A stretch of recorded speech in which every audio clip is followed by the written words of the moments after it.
Folks, we are back, and I hope everyone had a good Memorial Day weekend. I found it quite relaxing.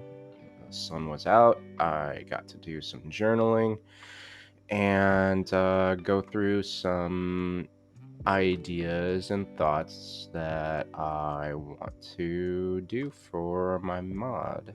Um, and I'm gonna also kind of like run through it in this stream as well. Like a part of my approach to this was to um either do like some work on my own and then just pick up, like what is kind of stream worthy and do it here. But I see that the problem with that could potentially be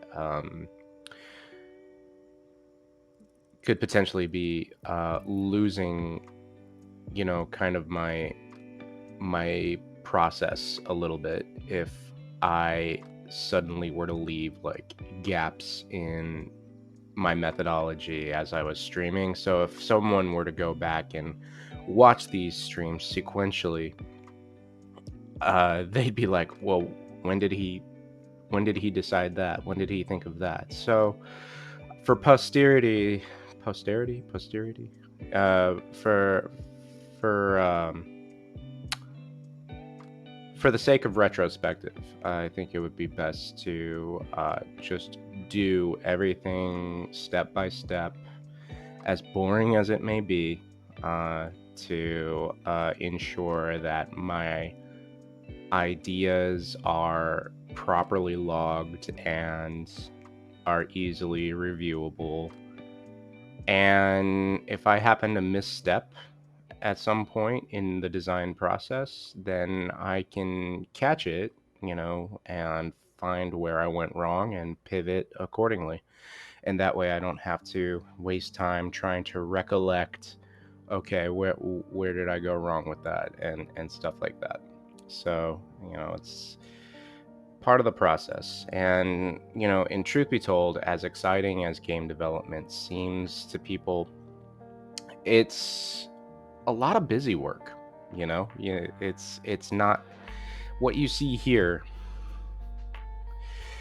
is not always the case. Like, this looks cool, I get to mess with the geometry of the world, and I get to put things in it and everything. But you know what it also looks like when you're making a game?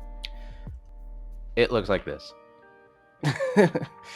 It looks like you're just making lists of, okay, enemies. What do we want? We want head crabs and zombies. That's stuff that I want to put in here, but this looks boring and not exciting. And I was like, well, that's part of the job. Some of these parts like are not glamorous. Like this, you know, this this isn't glamorous, but it's definitely for my benefit in case I do like space out or find that, I'm at a point where it's like, okay, what's the next thing? There it is. That's what I need to do. That sort of thing. Planet Platinum, what's up? Hey, Junior, how's it going? I meant to make an announcement, but I totally lost my train of thought there for a second. Going good? It's good. Good. Yeah, I wasn't for a while there. I'm pretty sure I was talking to myself, but I was just saying how,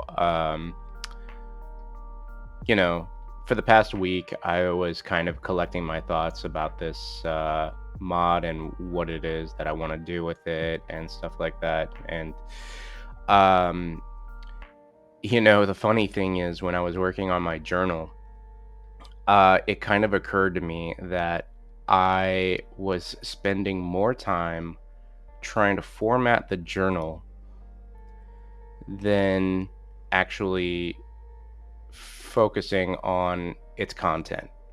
You know what I mean? Like, I was I was drawing and tracing out the calendar and, trying to do like a monthly calendar and a weekly calendar, and then in the following pages, like, where do I want my weekly retros to be?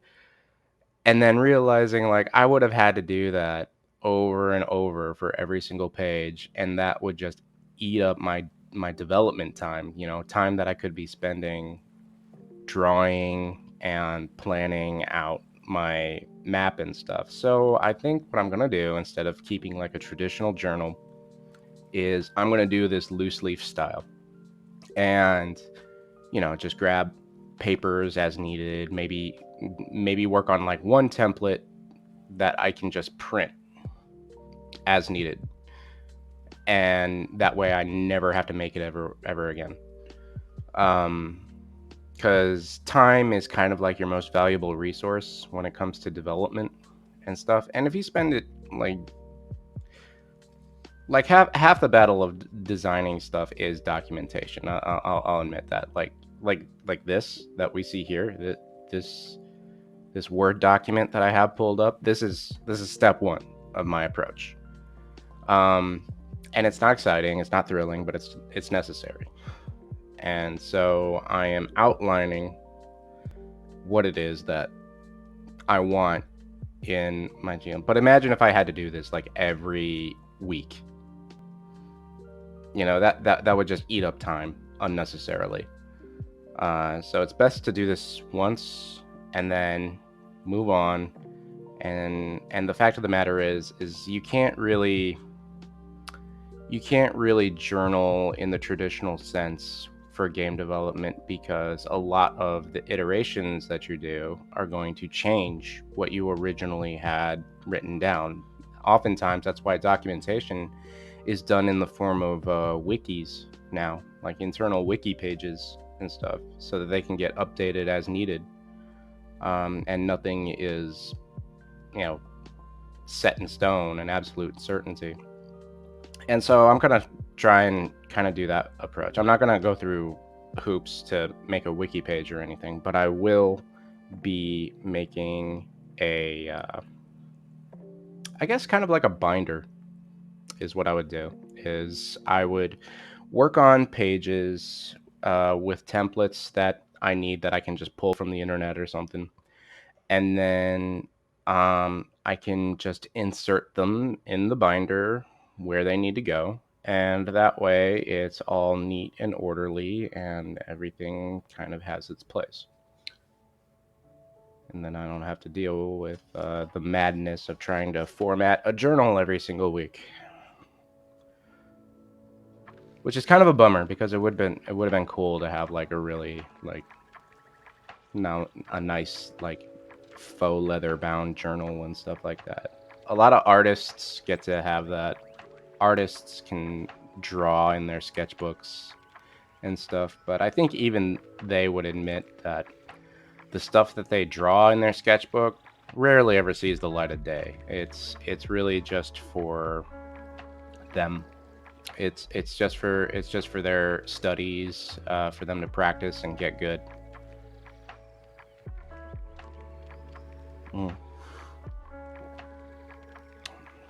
Anyway, what also is different about this stream is you'll notice that I'm playing lo-fi hip hop music. I have been on a huge lo-fi hip hop binge lately. The weather's been nice. I've been sitting in my backyard just listening to lo-fi. It's been my antidepressant for like the past week and stuff. So I've been really enjoying that. But let me know if it's too loud. I did a little bit of adjusting to it, but if it's all right, then I can keep it as it is. And so anyway, we're still going to be working in my test map that I had originally done prior to my playthrough of Black Mesa, when I was just testing out this map to make sure that I could actually do a level. Because now, that was kind of like proof of concept 1. Like, can you make a map and run it? It's like that was like POCT, proof of concept for tech. Now we're in proof of concept for, I guess, gameplay. now, because now we're kind of testing the elements of everything that I want to put in my level. And so, like, right now, I just have Freeman here and the crowbar. And as far as enemies go, did I delete the enemy? Okay, so what I do know that I want to try is, for enemies, I want head crabs and zombies. That's kind of all I want. Uh, and the reason for that is, actually, let's do it like this. Here. Enemies and player. Is because I kind of want to do a not necessarily a Gordon Freeman mission. I want to explore like other pieces of the world, you know? I want to tell the story of maybe a mechanic on the Black Mesa base who was just minding his own business when all hell decided to break loose and the Combine soldiers decided to come in and kill everyone and everything in sight, right? I think that's an interesting perspective that hasn't really been explored. Um, and what's good about this is that it is a very contained story. You know, the mechanic just has to escape danger and make it to safety. You know, there's no overarching objective, there's no complexity to it. It's a very simple goal that the player can understand. And so I'm going to write it down right here. Player. Player is a mechanic.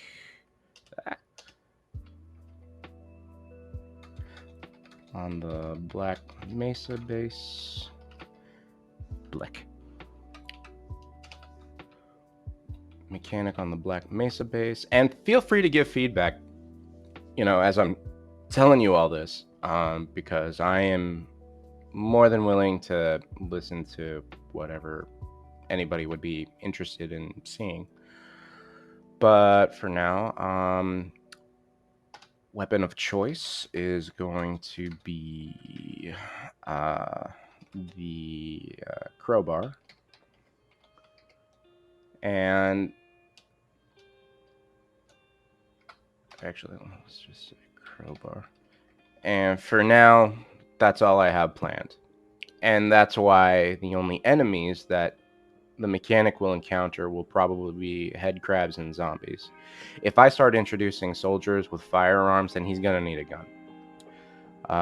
But that adds an additional level of complexity to the game because now we have combat encounters and we don't want to jump the boat to this is only like first pass design, so we want to just stick to what we know is going to work for now.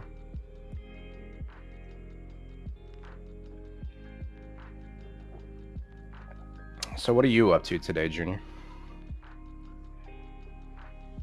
Let's see, we got crowbar, mechanic on Black Mesa, weapons, crowbar.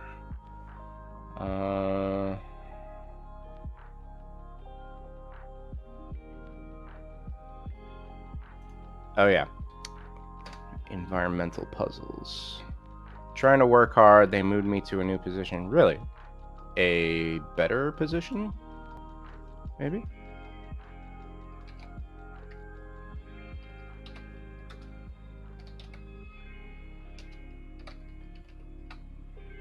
And got mad that I wasn't able to keep up my first day on Friday, so I had to clock out early.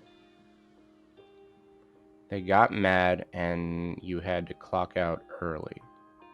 They got mad because you had to clock out early, or they got mad and made you clock out early?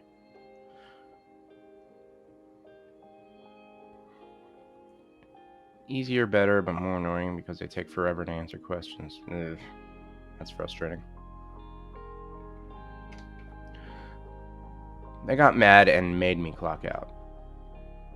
Well, how can you do better if you clock out? That makes no sense. Because if I'm clocked out, I'm gone. Peace out. You know.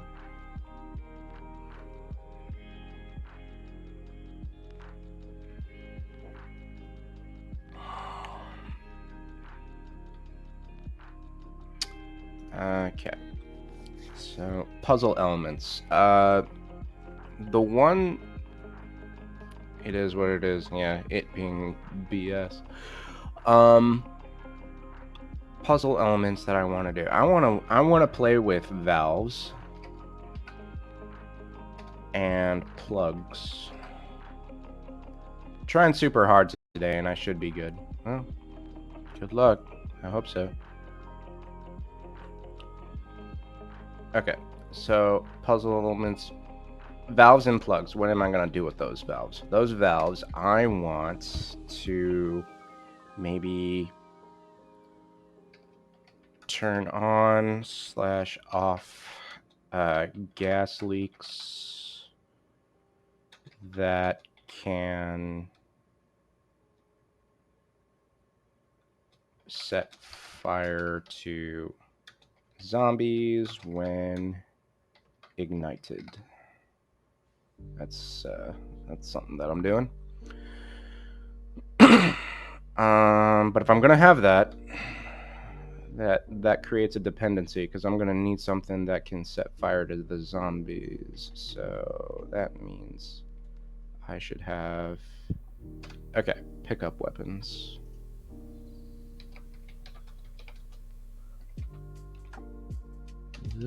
I can spell, I promise. Pickup weapons. The flares.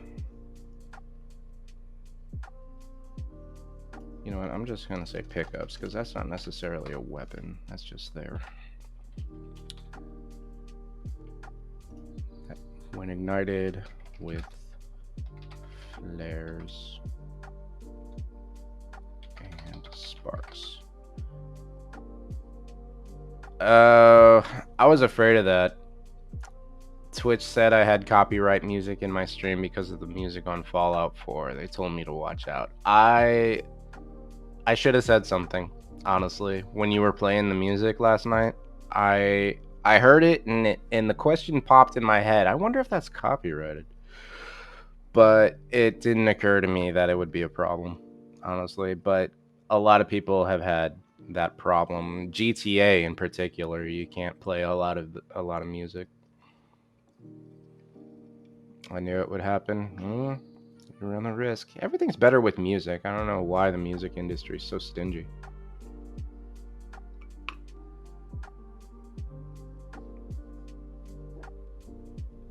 Because it's not Twitch or YouTube's fault, honestly. They have to follow the law just like anybody else, and they don't want to get sued either. Otherwise, none of us would be able to do any of this.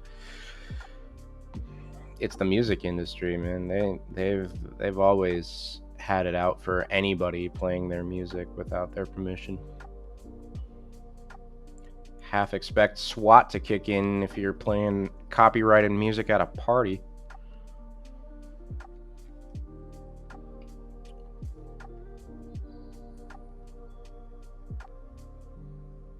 Let's see. Okay, so for valves, turn on off gas leaks that can set fire to zombies. I get it, but I should get in trouble. It should be pretty cut and dry. Just limit it and I'll be good, or don't play it. Yeah. So what, did you get a strike, or did they just mute your video and give you a warning?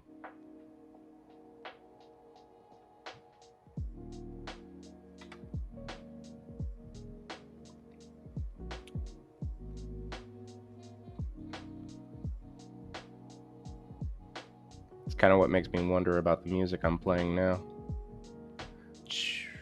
No strikes, just telling me I should review the VODs before I make them public again. Yeah. So did you have to take the video down then?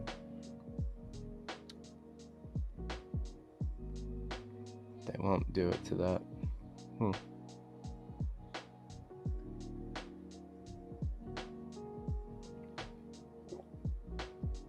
Okay, so plugs.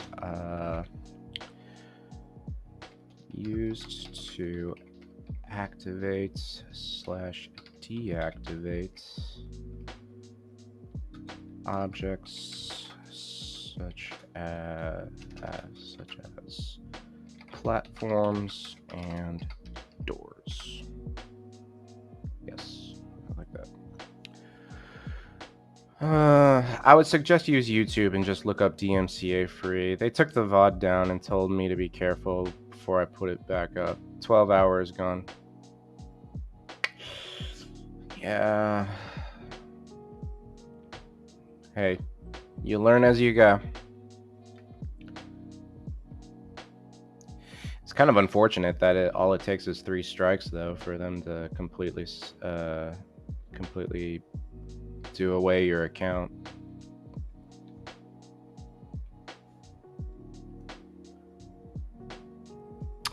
Okay, crates.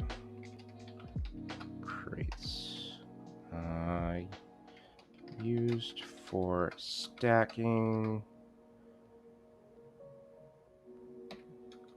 barricading,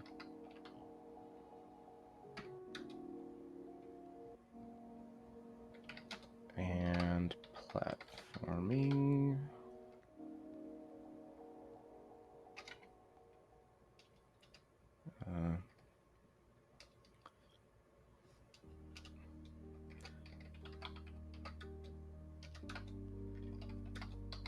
Breakables used for...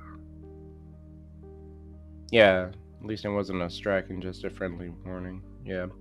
I think in order for it to be a strike, the music industry would actually have to like come after you. So someone would have had to like report it or something. Fortunately, since we're not big streamers yet, we don't have to worry about that. Because they only go after big fish. They're not going to go after people with just like 2 to 5 viewers at a time. Stuff like that.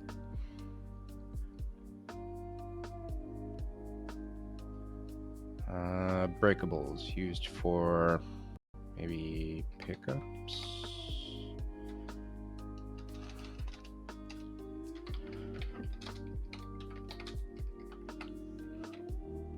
I'm gonna say unbreakables because we should not have unbreakable boxes for stacking.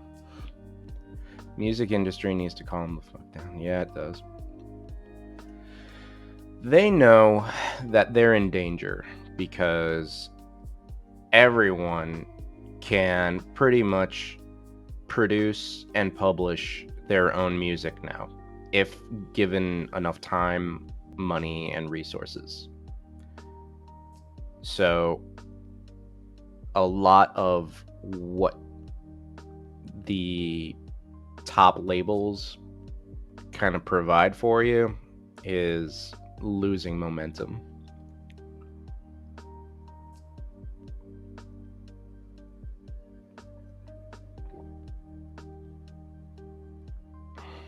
I've actually met a few indie music groups who could have had the opportunity to sign with a record label and deliberately chose not to, which was surprising to me at the time because I always thought that was like the career goal, you know, to get signed by a record label and get all that income. But they ultimately do end up losing a lot of creative freedom when they do that. And, you know, before it was a necessary evil because artists didn't have like the stuff they needed to get their music out. All they could do was like perform and hope they get noticed. Now that's not the case. Now internet has changed the world. And so the music industry is, the top record labels are running scared.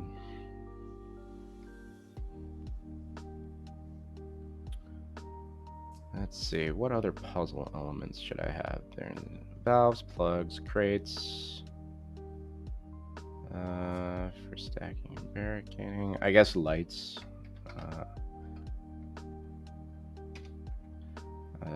Used to indicate what is active / inactive.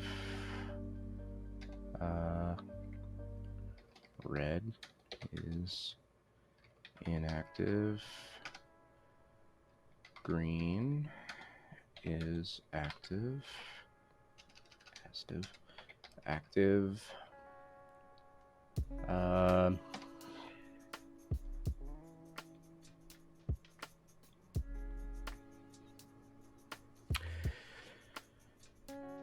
Should I use any other colors for the lights?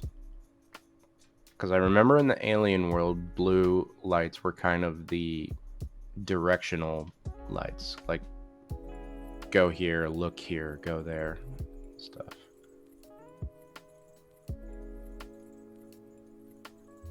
I'm going to put a little asterisk next to it. Blue is for directional lighting. And of course, white light. White light is for ambience. I would say white and yellow are kind of like the ambient.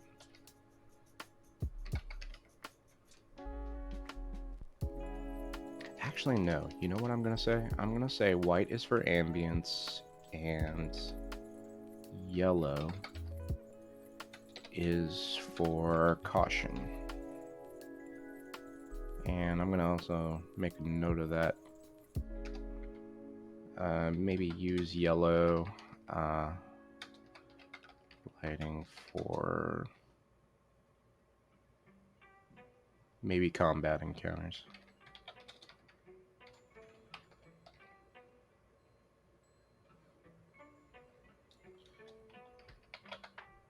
There he is. Color is important, but the primary... Please don't make water level. I'm not really going to. And if I did, it would not be creepy. It would simply be like... It would be a mechanic to say... like what they did in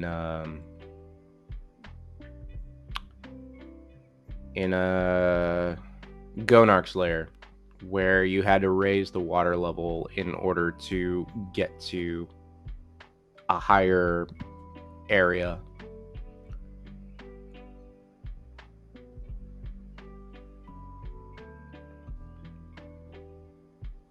But right now I don't have plans to use water at all.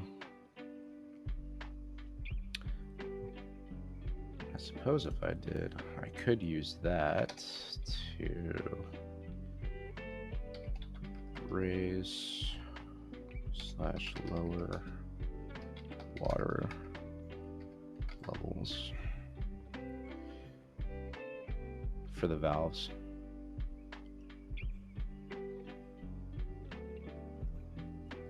And all this I'm gonna have to test out in the map and stuff. This is kind of like my checklist of things that I need to be able to see and do and stuff to make sure that...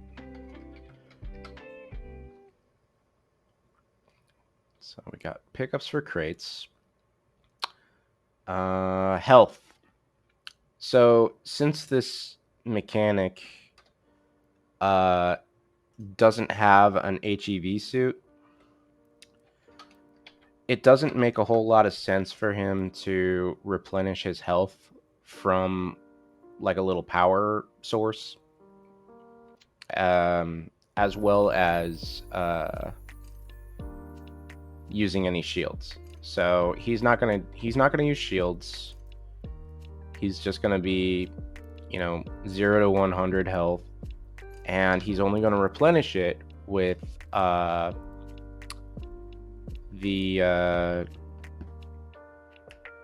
vending machines, the ones that have cans, because I remember when I walked over to a vending machine while I was low on health once, and I just started slurping up cans automatically when I walked over them, and I was like, what? And it replenished my health, and I was like, huh, okay.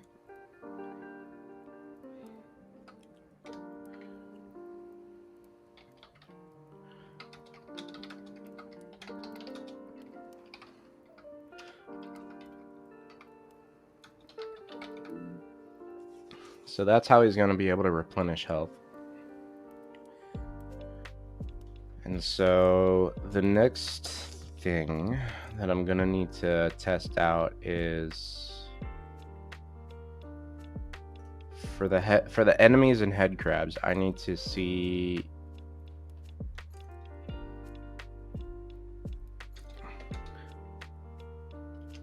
you know what? I'm going to say this. I'm going to say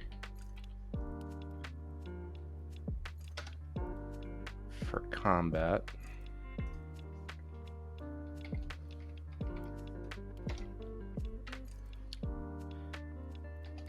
test to see how many enemies the player can fight all at once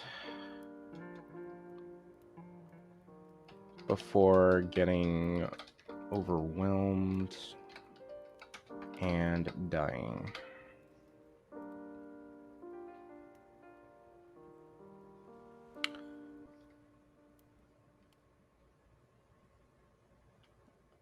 Yeah, that's what I'll do. And you know what? I'm actually also going to create a conveyance section.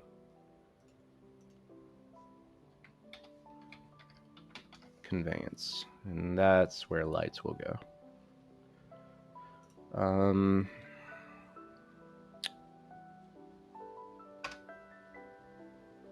This is probably going to be the hardest bit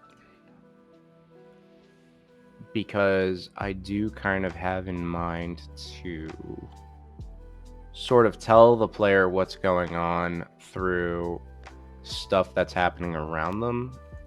And in order to do that, I need to probably script some events.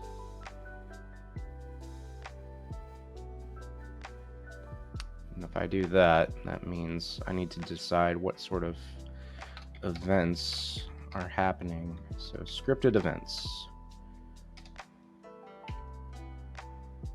And this is going to take the longest to test, I think. Scripted events. Soldiers fighting aliens. Outside.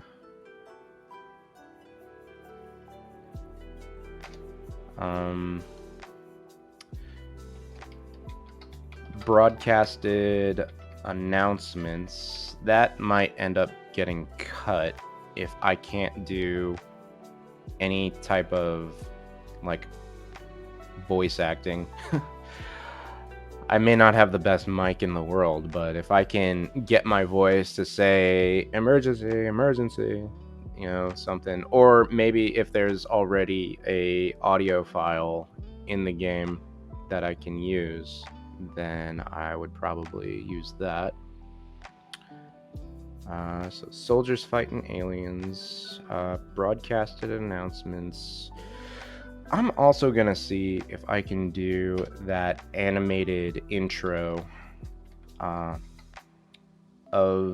Gordon Freeman like waking up and looking around. It happened twice in the game. The first time was after the what was it, the convergence or something, the incident that made everything go to hell. And when he teleported to Zen, there was an animation where he was like, huh, crowbar. And if I could use that, then that would be good. animated wake up sequence.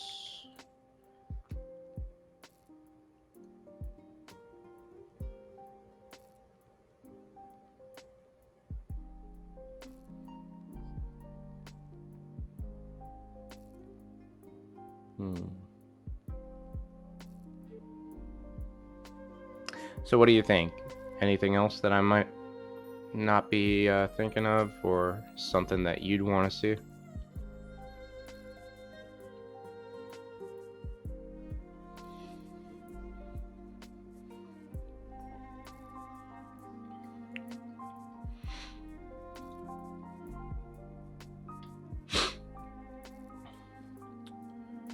Because if that don't work, then I can just go down the list. Okay, so here's what we can do. First things first.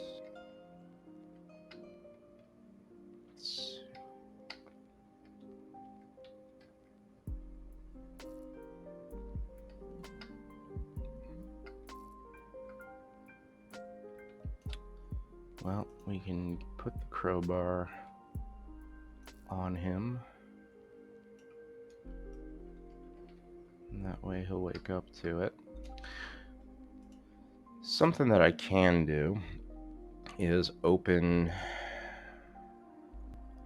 some other things. Ooh, the Hecky Raid. Yes, I need that. Actually, let's go ahead and just open up the README file for that one.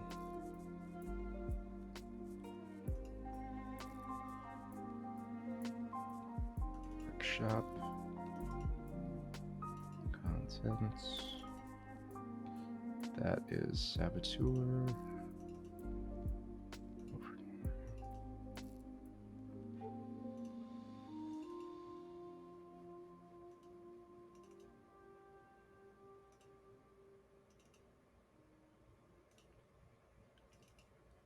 I wonder if I could get away with renaming all these things. Oh, these are actually the game's main maps. Should remember that. Nope. There it is.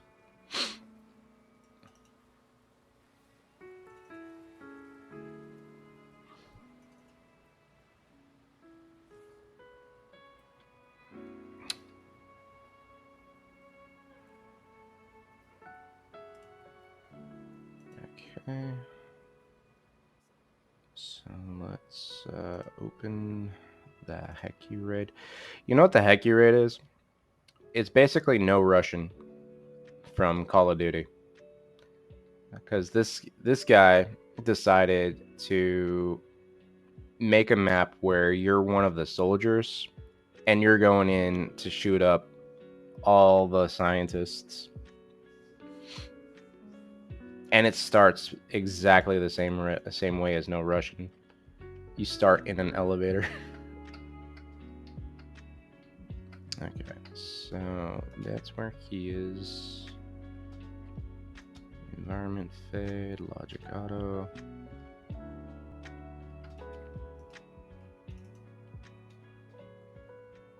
That's setting to the body group.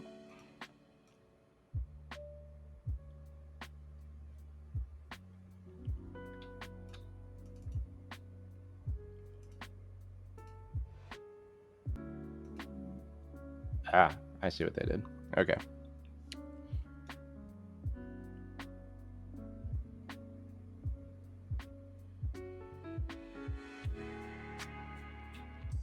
Okay, so I just need to, I'm gonna snip this.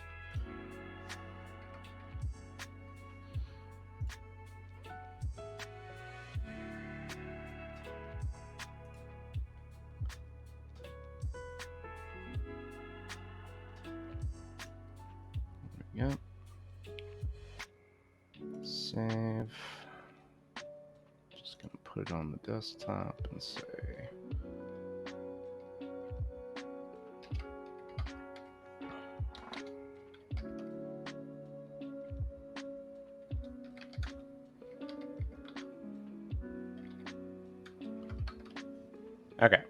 So I'm making the player a mechanic, right?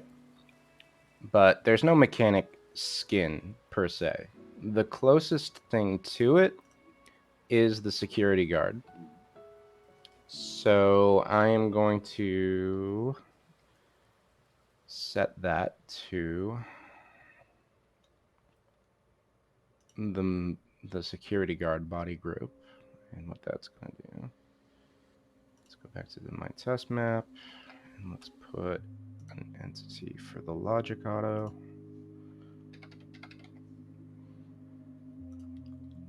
Drop that there. Outputs.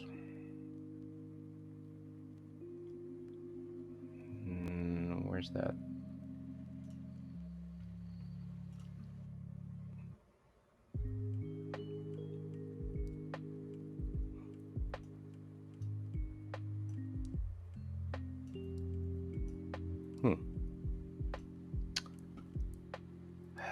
Snipping tool, why do you mess me up so?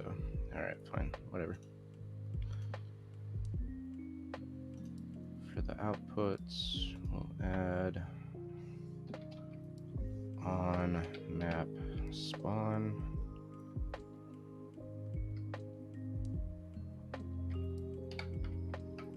Black Mesa view model.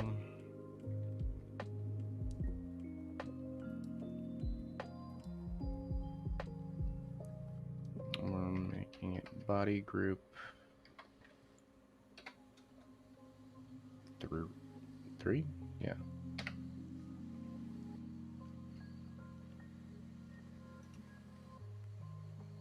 See if that worked.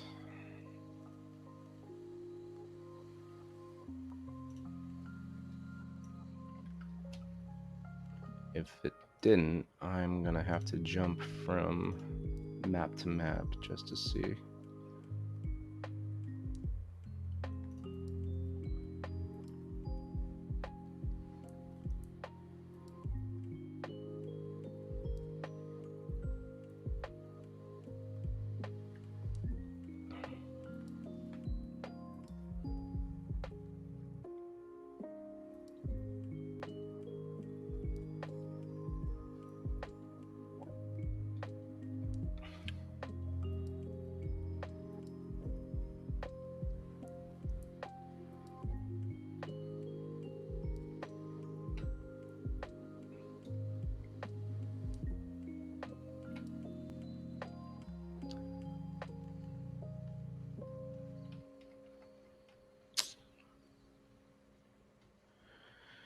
Whenever you're ready. It's gonna be like this for quite a while. Did that work? Nope. Okay, so I need to figure out what I did wrong.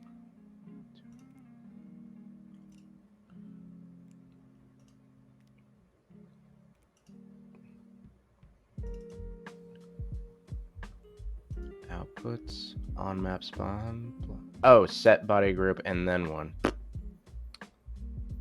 Boy.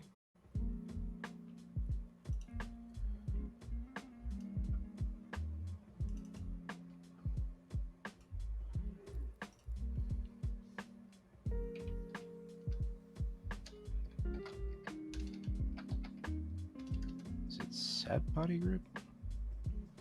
I swear I just read this.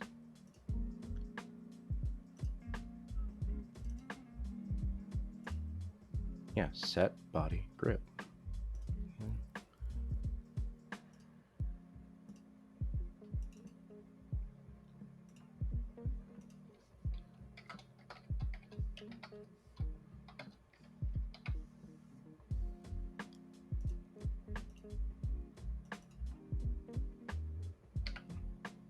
Three. Then I hit apply. Should be it.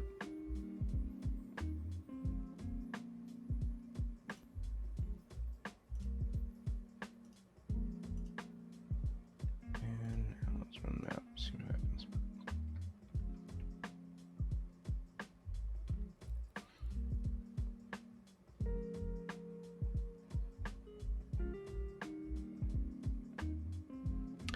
So, Junior, when you wanted to get into game dev stuff, did you want to like tell a story, or did you want to showcase like pretty features? There he is. Now he's a security guard. Cool. But for the intents and purposes of this game, he is a mechanic. Okay, cool.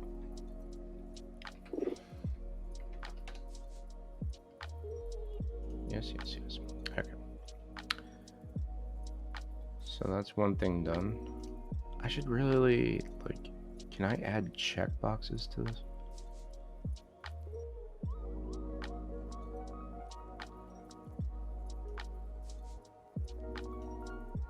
Insert.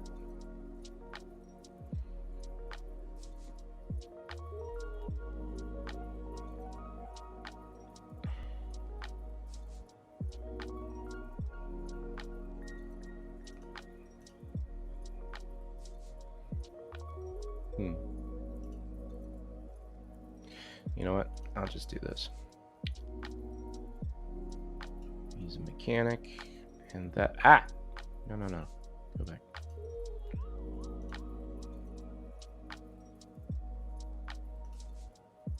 Let's highlight that in green. Yes, we got that working. He's got the crowbar. Yes. Pickups, flares, and crates. Okay.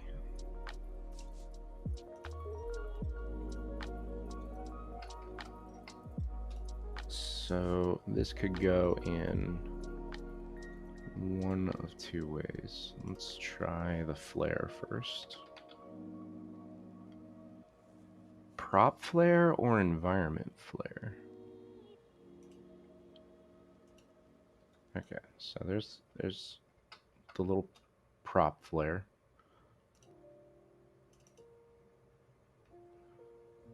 Fair skin model.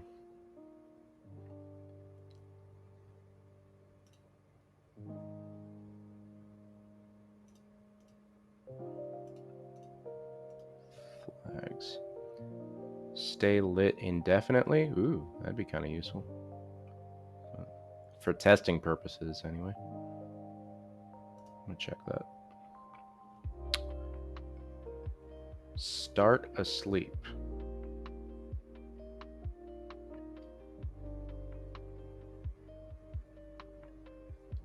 Debris don't collide with other players.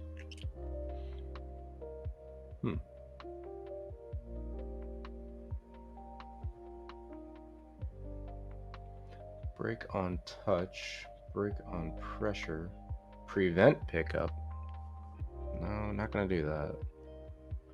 If I'm gonna put anything in the world, I am gonna do my darndest to make sure that the player can pick it up and do something with it.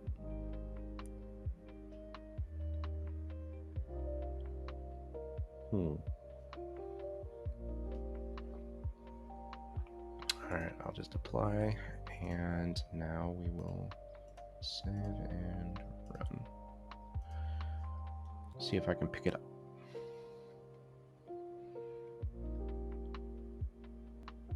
It makes my life a little easier knowing that there's props that they've already got made, and I don't have to create just like a static model and choose the model that I'm going to use and stuff like that.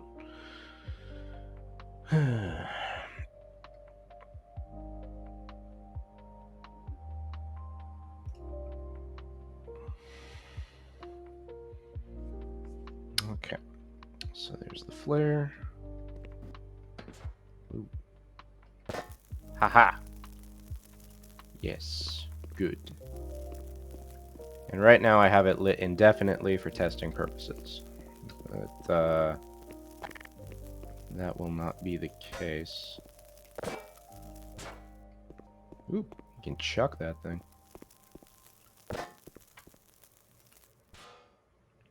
Alright. That would also be a neat trick.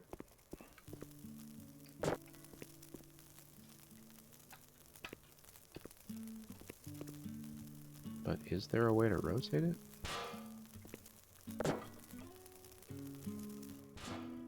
Oh, interesting. Okay. You pick it up with E, and you drop it with E. Pick it up with E, you throw it with left click. That wasn't apparent to me in the game when I was playing.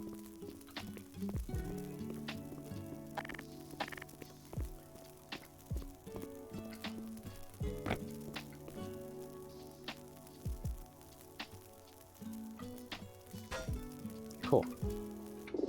So that works.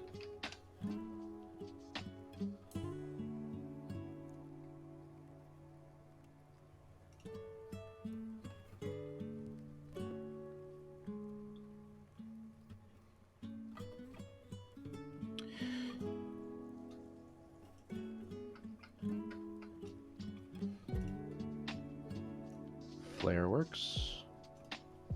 Crates.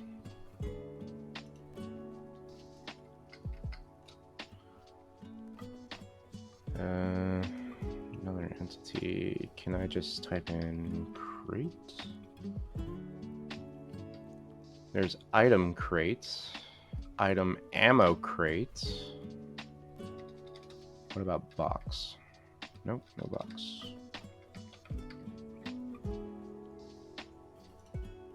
Alright, so item crates. And that's just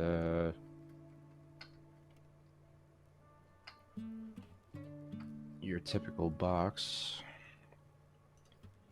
Does it change? Can I change the model? Ooh. Maybe I can.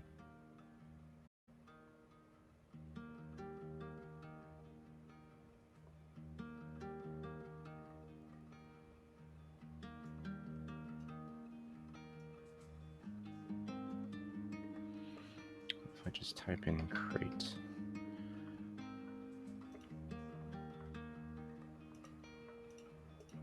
Okay, these are all pieces, but it looks like I could theoretically, there's something up with the render though.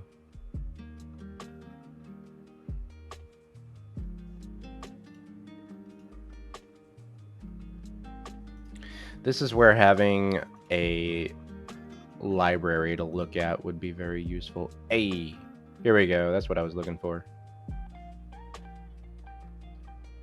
So what if I did this? Okay, hit apply. Ha ha ha ha. Nice.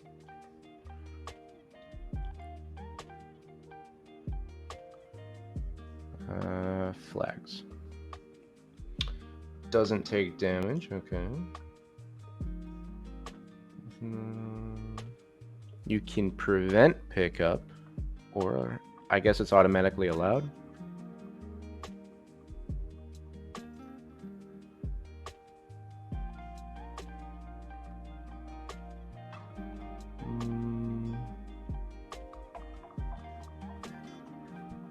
Okay. Apply and close, and I'm gonna save and run.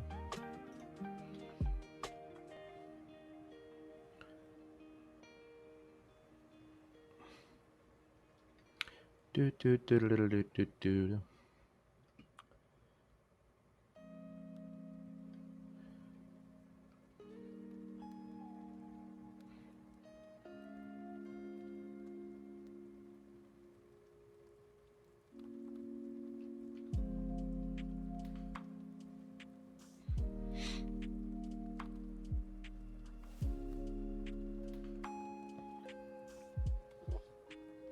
Okay, can I pick this up? Ha ha ha! Yes.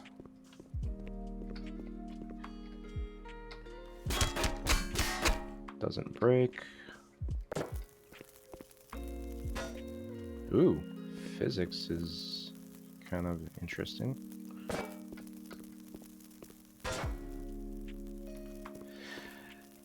There's not really a reason why a flare should be able to knock a crate around like that, but I don't think there's anything I can do about that.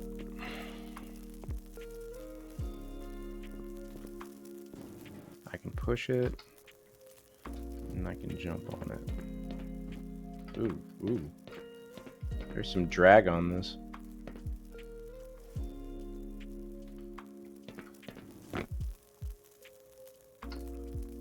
I have to see about that. Yes.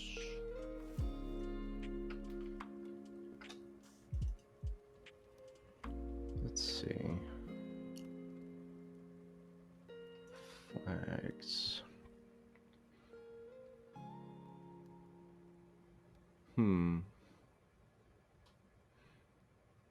Not affected by rotor wash. What does that mean?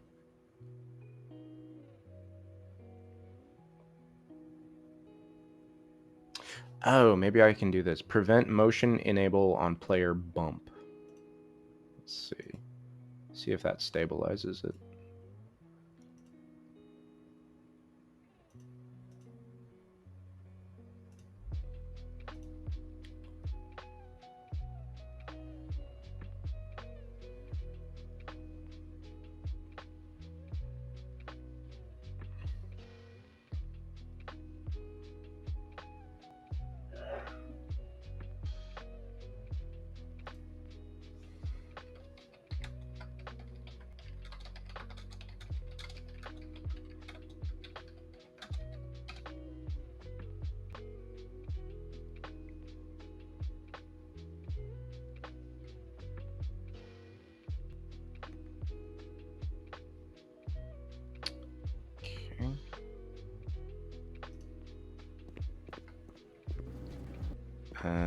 Okay.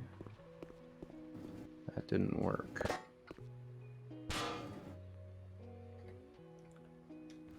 Yeah, some really wonky physics happening there. Let's see.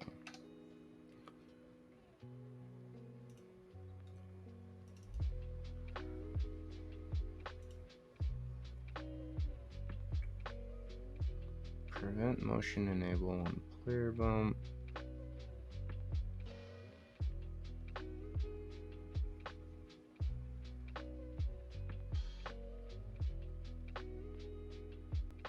Maybe motion disabled?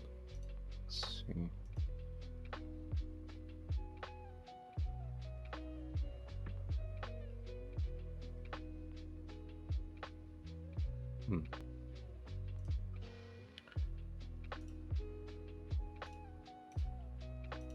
On map.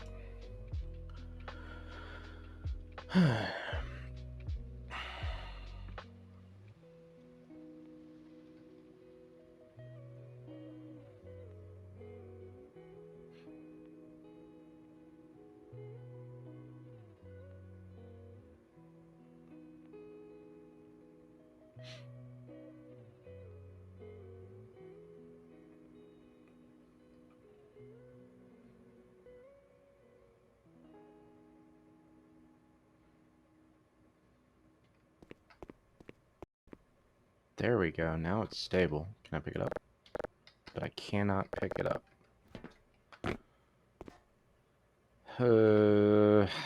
Okay.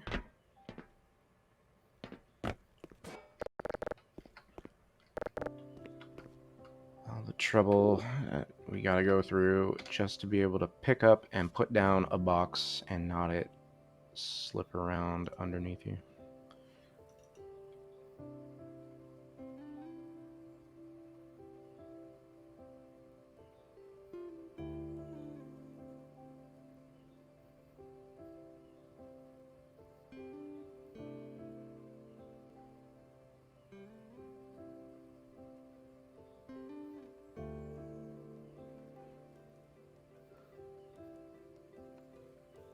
What if I change the mass scale?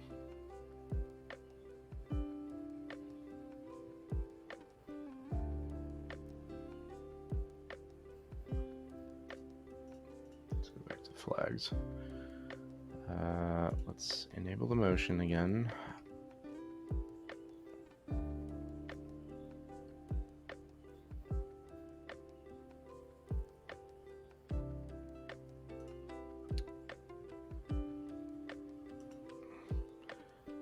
Yo, hey, Bubble Horn, how you doing?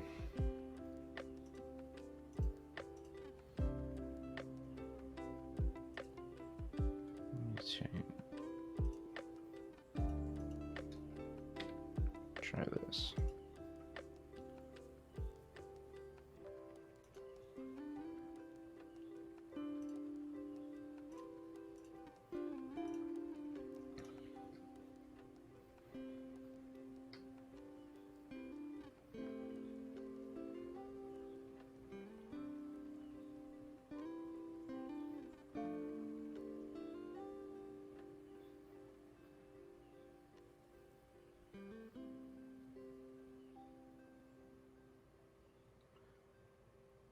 Come to watch me figure out how to pick up and stand on a box.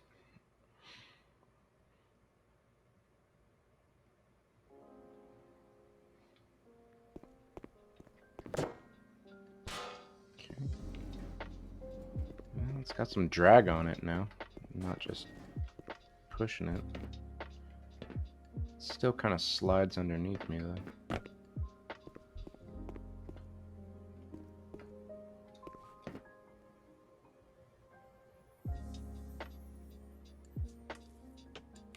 It's so weird. Maybe it's the prop I'm using.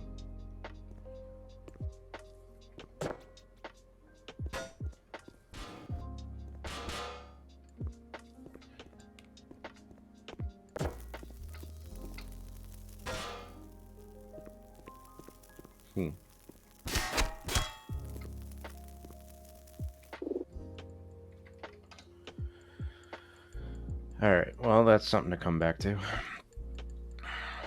Let's set it back to what it was. Mass scale to 0. Apply.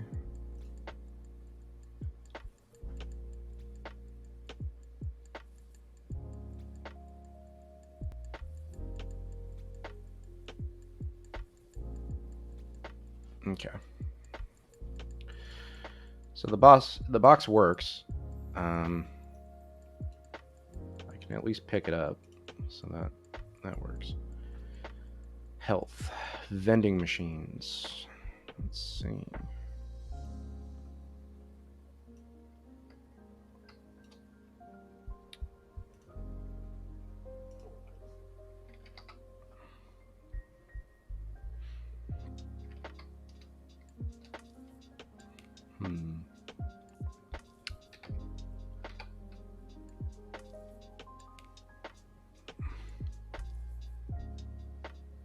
So what do we got here?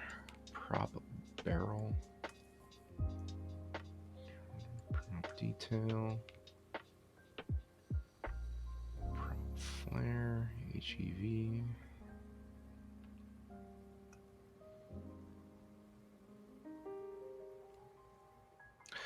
I wonder.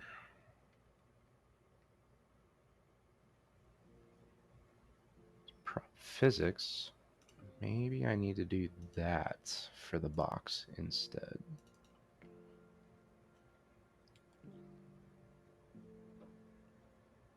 Go to the model.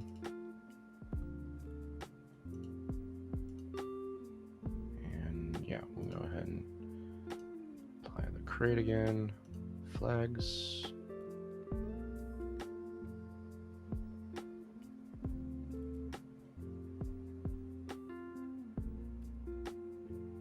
Attempt to override Gib with the character Gib system. I don't know what a Gib is.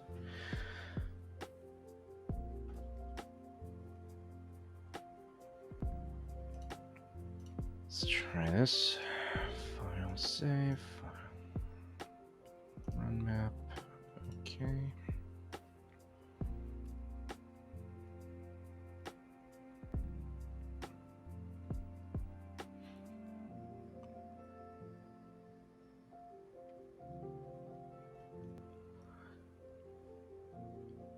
promise I will get to the vending machine eventually, once I figure out this dumb box.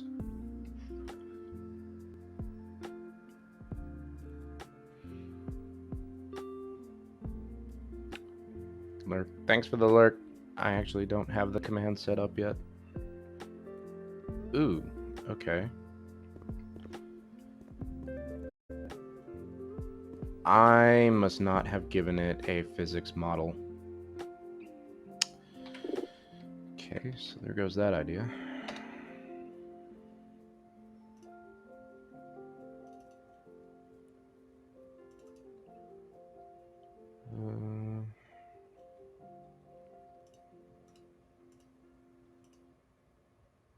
Yeah, that is just static or dynamic.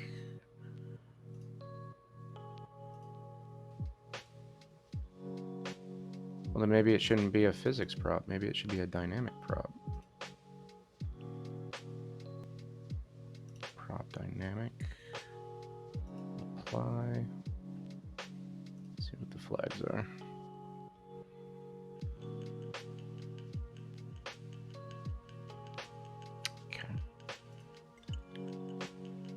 Okay. Def don't miss working in Hammer. It's not so bad.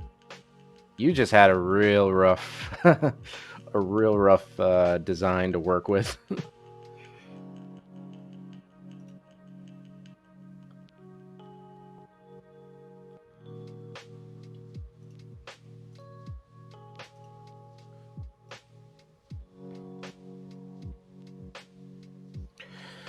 But no, if given the choice, I would prefer to work in like Unreal or something. But I don't have the time to make all the props myself. My design was too mighty. You know? Everybody's first design is mighty.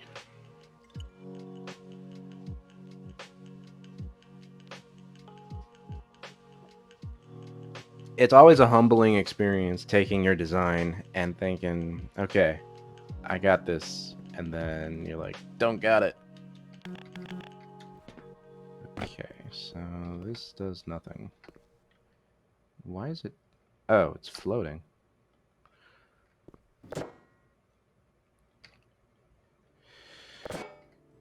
Okay, well, I don't think I'm gonna be able to use the dynamic prop, so we'll just that. Delete that. But back to what I was doing. Here, let's use a static prop. Stick that there. And the model is vending machine. Gimme.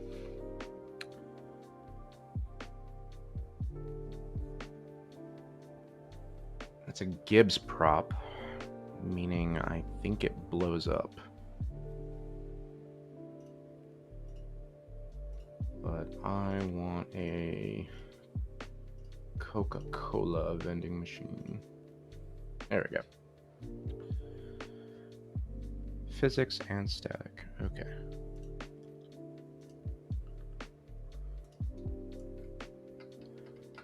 And this bad boy. There we go.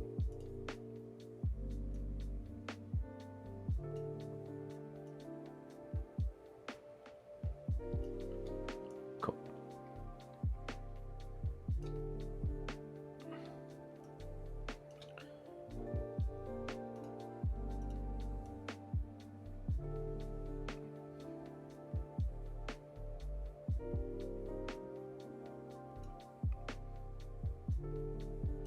Alright, whatever. I don't want to deal with clipping issues. Okay, so now we have the vending machine. Does it have any flags?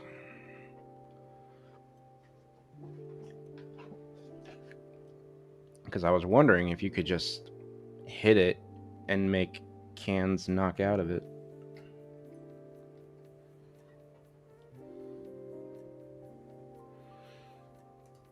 Doesn't seem to be that way.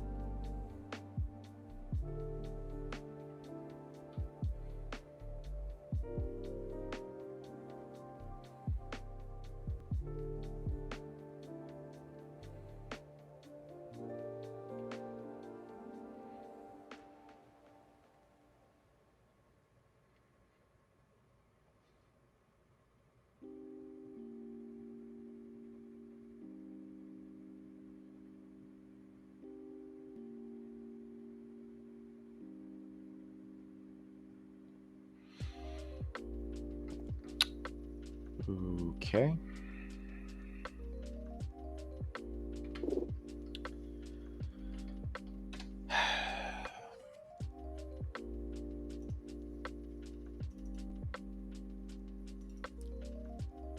Static or dynamic, so why wouldn't it work?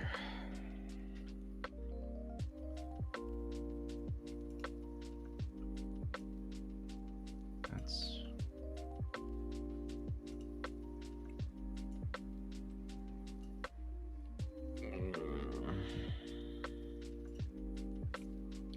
Well, okay, I'll try a physics prop then.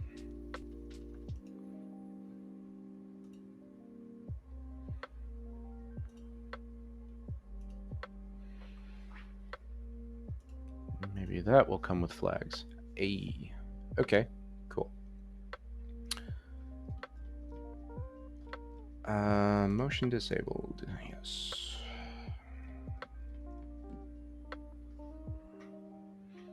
Debris with trigger interaction, what is that?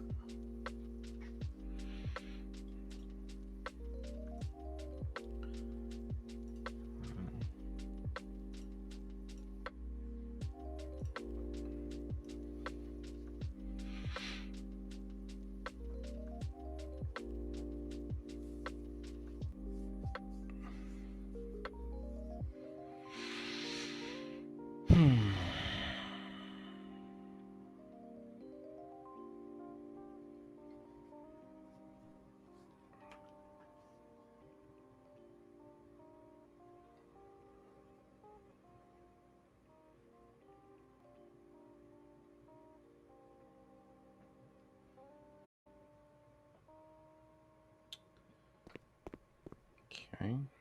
I don't know why that would have made a difference.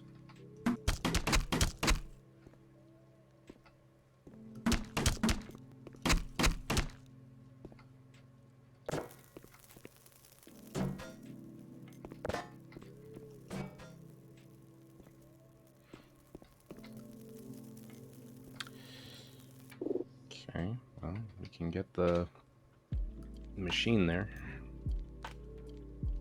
but it will not drop anything, so...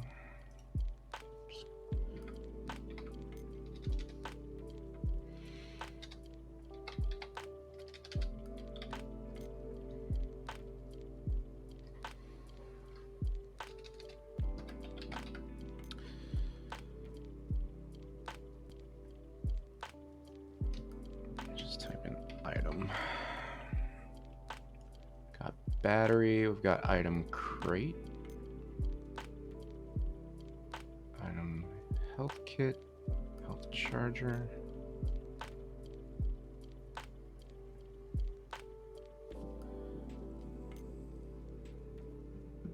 Could it be a health kit that they just changed the skin to?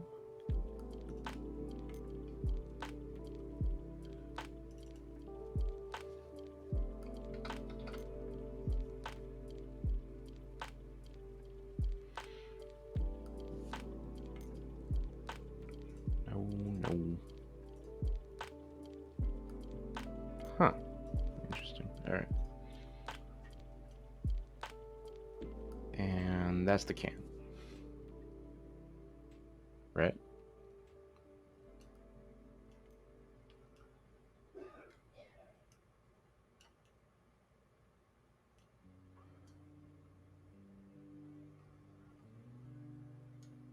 No, that's just a little label.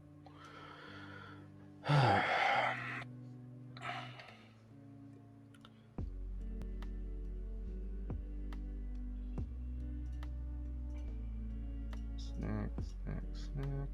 Snack, snack, snack.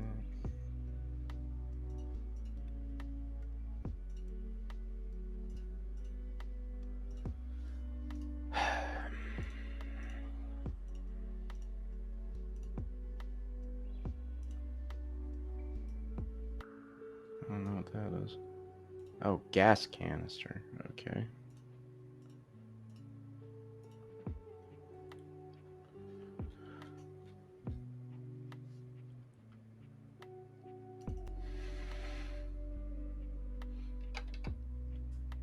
pop can. There we go. And that is both a static and physics object, so I don't know if it's going to work on the health kit. And there are these two. Oh, interesting. Okay, this actually has health attached to it.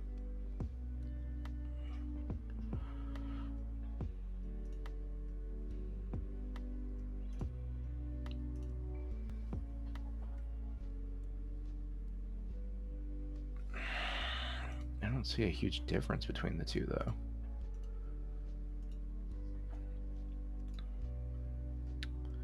Okay. Let's just see what happens.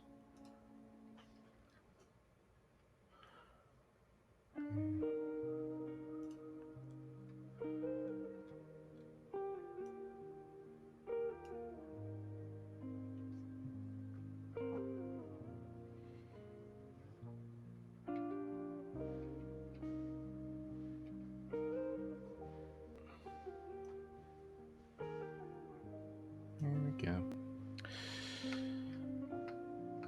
So maybe that's one way to do it.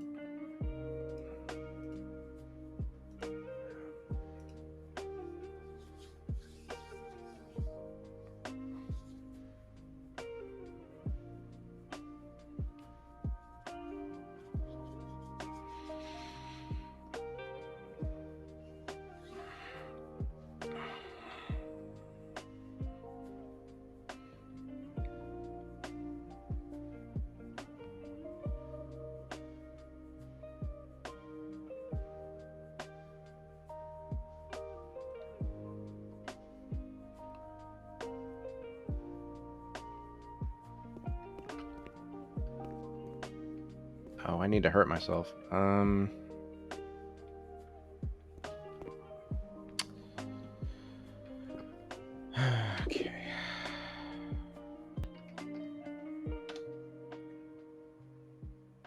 Yes. Okay. So I'll just put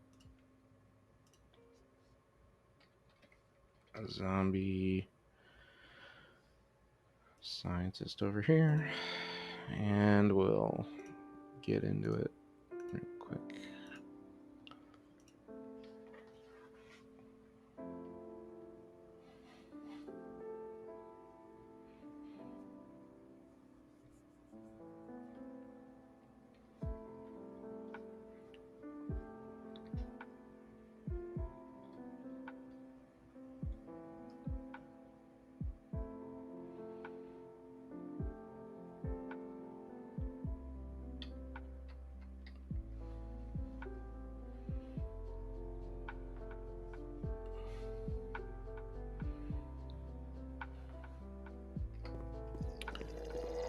Hey, buddy.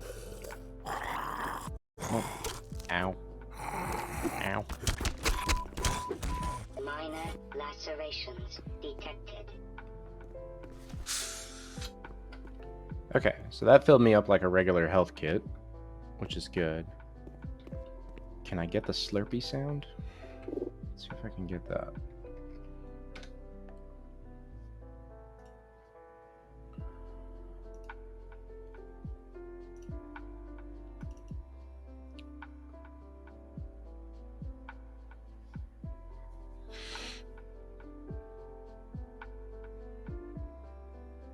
It also shouldn't have a respawn, but whatever.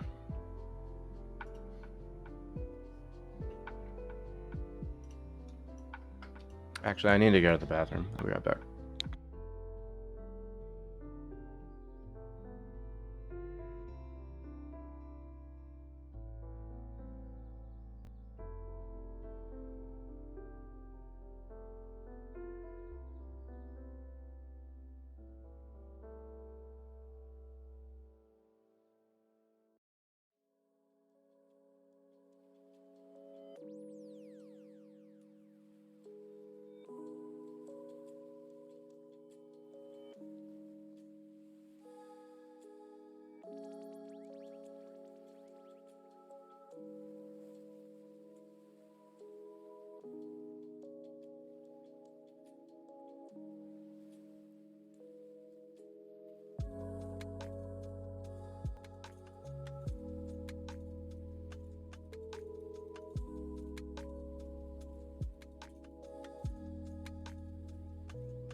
Alright, I'm back.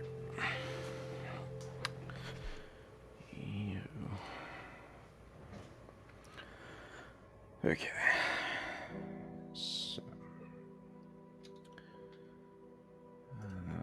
next thing I'm going to try is a prop dynamic, I guess. What the heck is dynamic player touch? They've included some things that I'm not familiar with.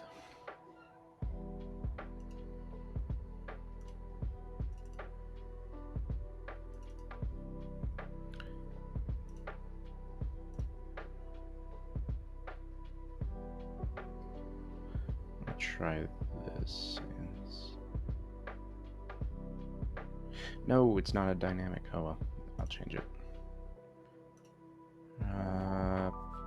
Physics. Let's try that.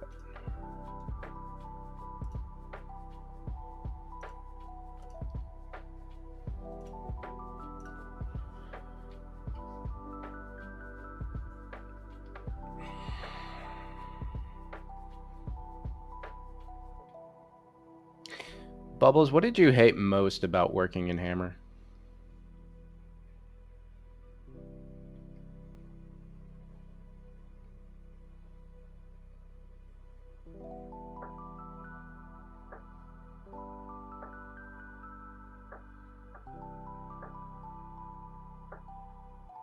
Might be there, might be not. The Hammer editor? Really? Just because of the interface, or?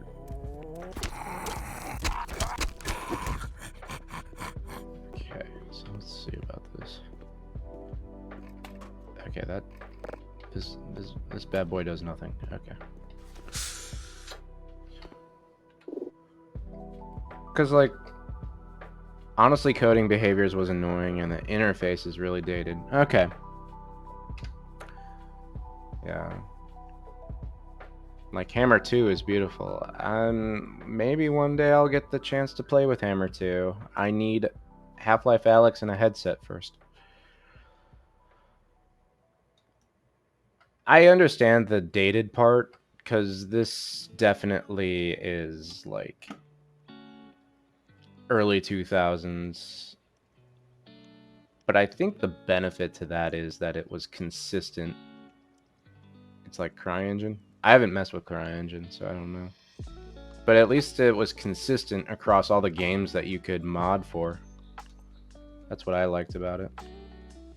So if I decided to, like, make a Portal level after this, I could jump over to Hammer for Portal, and it would be the exact same thing.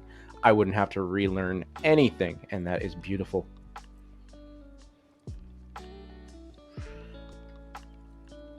So I highly recommend Hammer for starting out level designers, because even for all its dated drawbacks, being able to jump from one game to another and create different kinds of play within the same editor is kind of a godsend.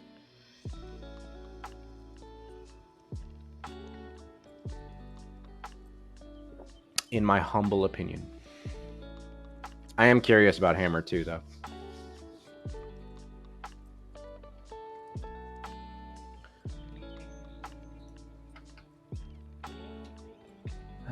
Okay, why you no work?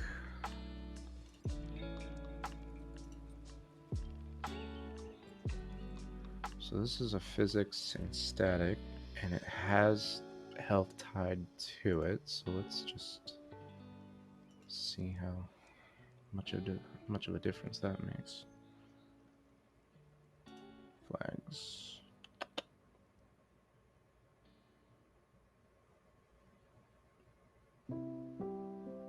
Generate output on plus use. Okay. I'd agree that Hammer's really good for designers, like the built-in white boxing is dope. Wish that was standard. Yes. Geometry editing for the win. I feel like Pro Builder's less intuitive. Pro Builder is what you need for blockout. You know, Blockout's good and all, but yeah, you can't really model an environment with it.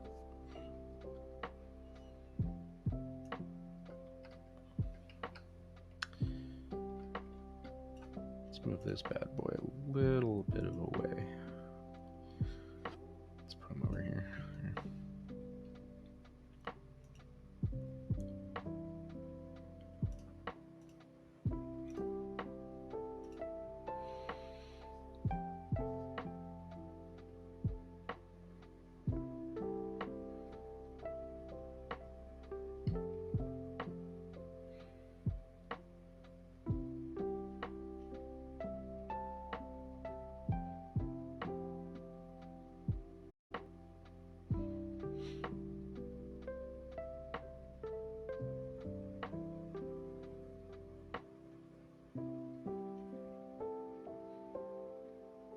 Are you working on any personal projects right now, Bubbles?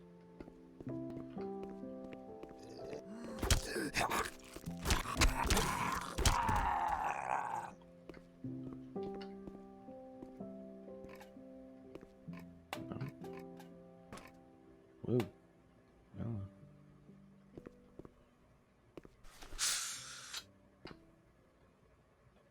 Okay. Desperate times call for desperate measures. Yes. I am gonna need to check out another map.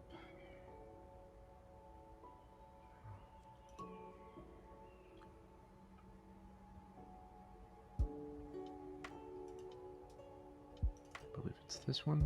Nope.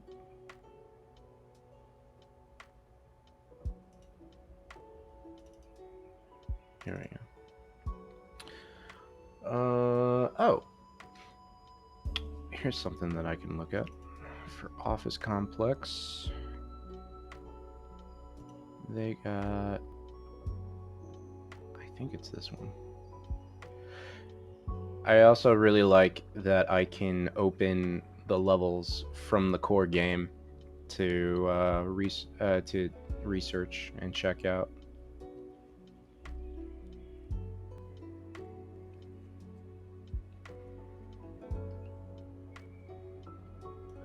Oh lordy, a lot of triggering going on here. All right.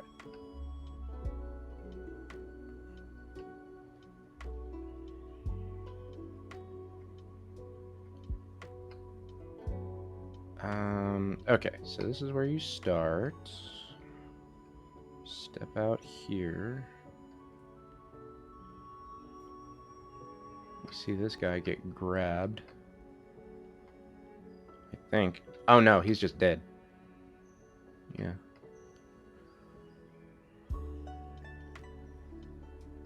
And then we walk in here, and then we see this guy get pulled up, and this guy goes running.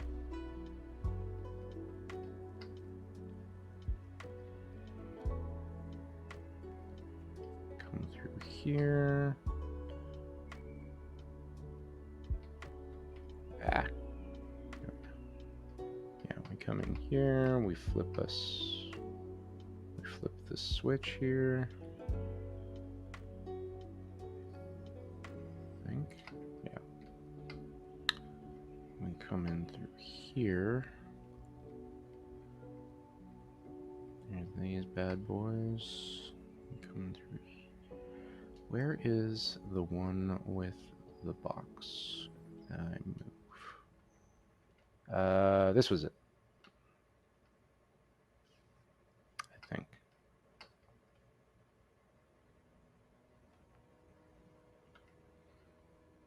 Maybe. Oh, that was the classic map. Back in Half-Life 1, you actually had to move a box here to climb. In this one, they just give it to you.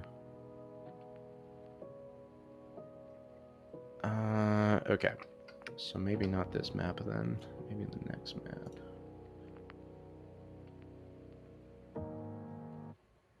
Open. I think it's We've Got Hostels.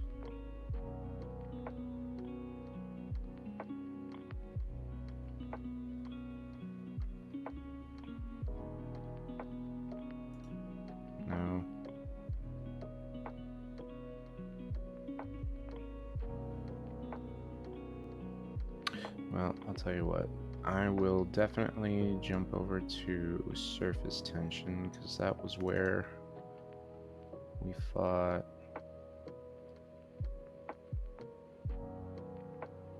Yo, that's a lot of mappage going on there. Which is the one with the warehouse? I'm just gonna have to go through every single one. Yay.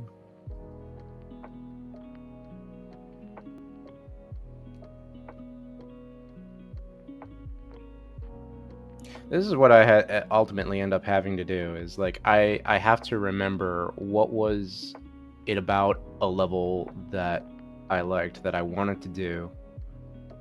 Then I try to figure it out on my own, only to come to the conclusion that I could just open the level, see what they did, and good lord, no wonder why this level was super laggy. So here's these dudes. Then we went inside. Was this it?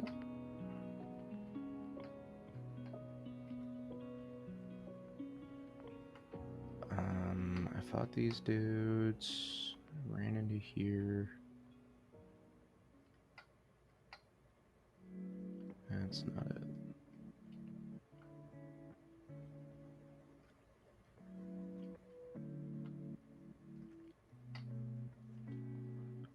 This is the dam.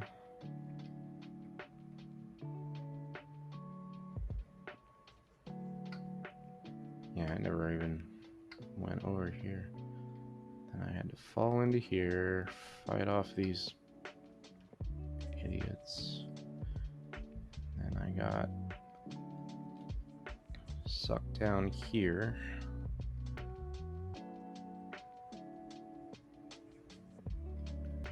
And put up there.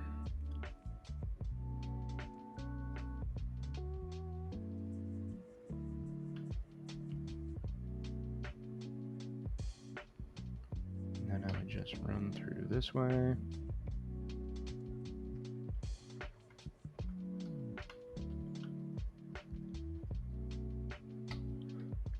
then this is where they would load the next level. Okay. File open.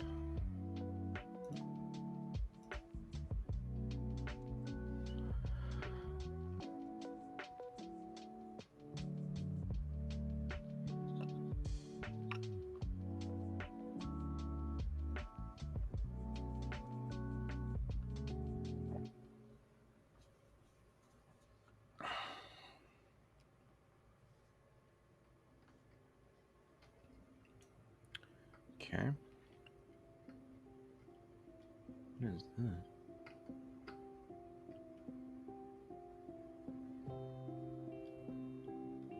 Huh. That's interesting.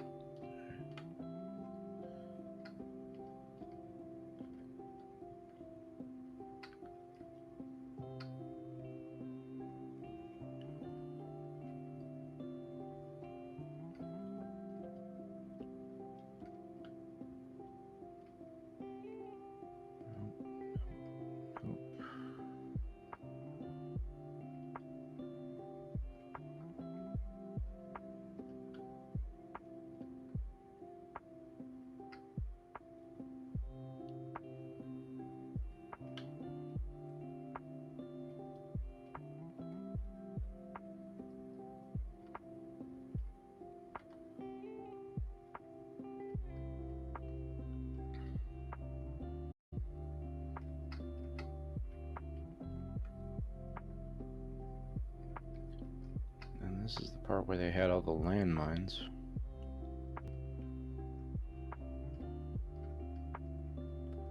Then I would drop down here. I guess it would start the next level. No, wait. Go through here, climb through here.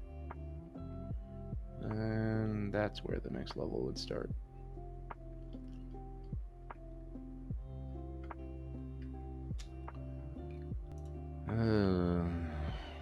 Boy, this is always so tedious. No, I don't want to run it. Open.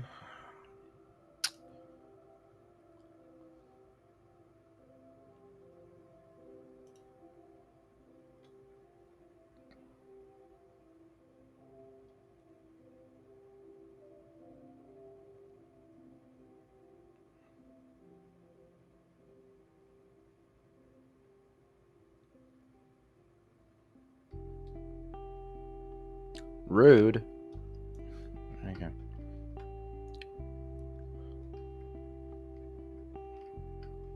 then you would go through here, crawl through up here. Good times with all that. Yeah, see, I knew there was something fishy about that. They could have just extended it and made it seem a little bit more like natural to walk on. Because why else would this be here? Instead, they just went with invisible platforms. Okay. Fight these guys.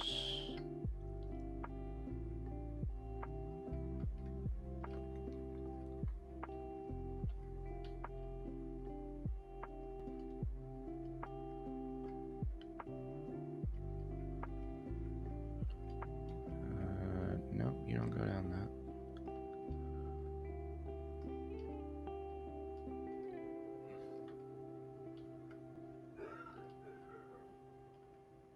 Climb up that.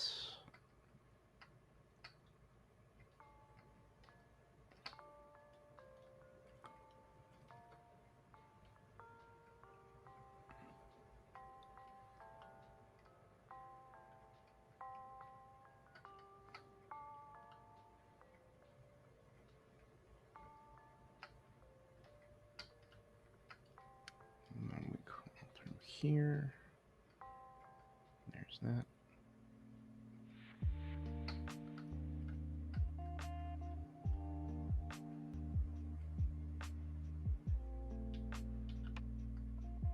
Oh, weird. The thing's actually animated. No. Then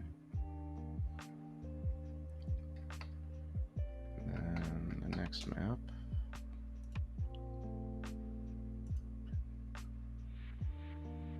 And I done lost my place. What was it?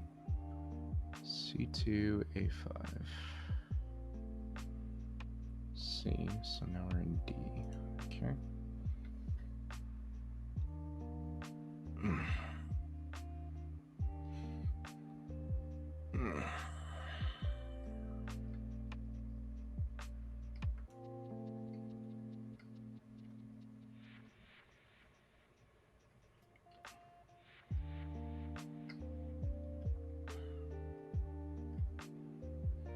That's where we pick up the rocket launcher.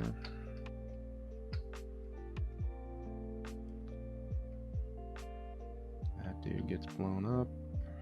We fight these guys. There's no going in that.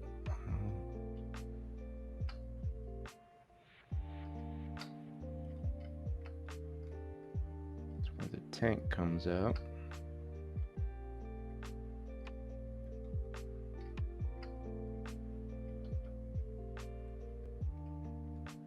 Come out through here. Fight more guys, blow more stuff up.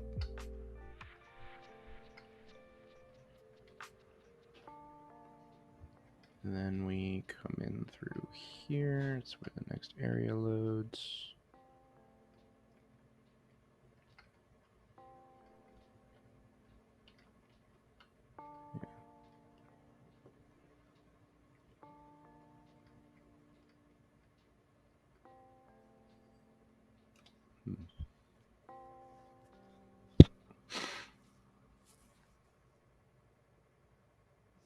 Okay. Open. This is D. E. All this to find that one vending machine that I recall you were able to pick up, like, a can to drink from. I'm sure there's more effective ways of finding what I need.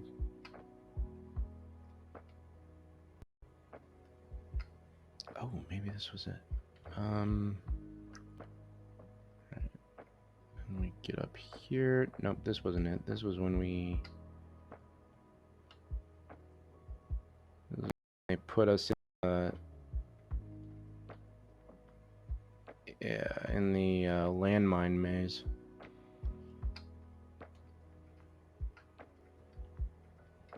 Or trip mine, yeah.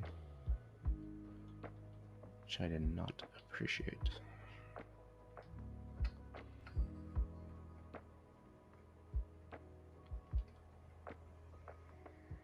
Right, and then we jumped down to, where's it at? Here. And this was our first pickup of that thing.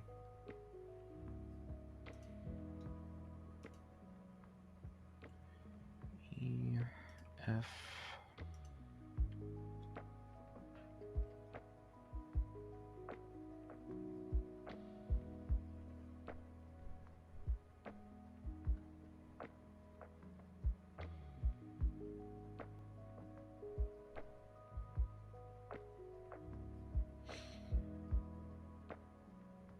If it's not in this map, I'm going to move on to the next task because now we're just wasting time.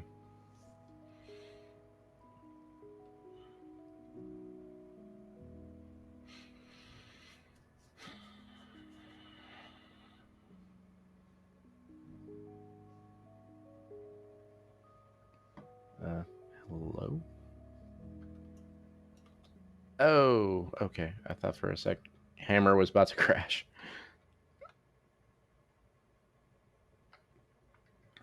Okay, so there's this guy. This is when we start getting into, yeah, where they arm us up.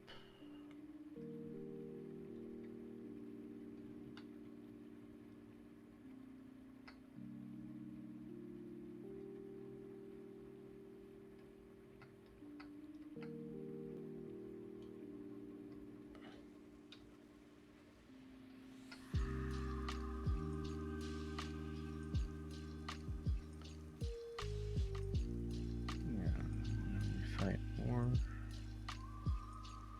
Those guys.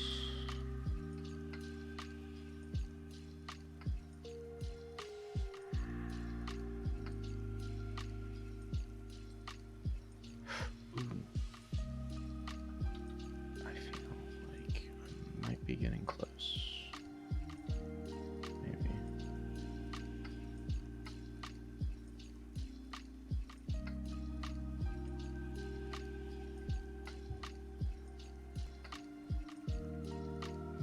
Blah.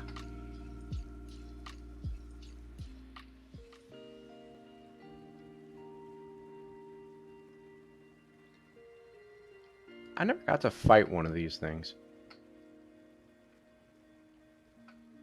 Whatever it is. I just remember seeing it basically lighting up this whole side.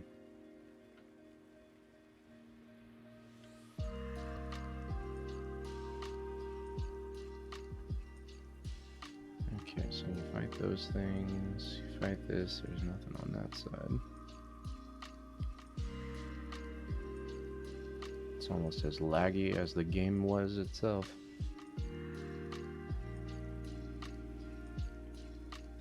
Fight these things. Nothing that way.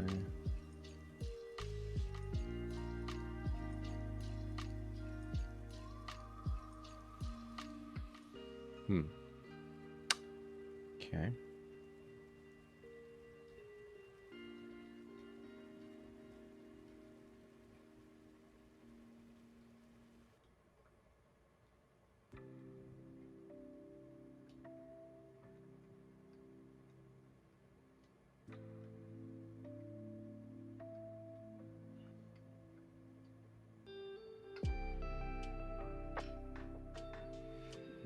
Something triggers. Here's the stairs. You climb up.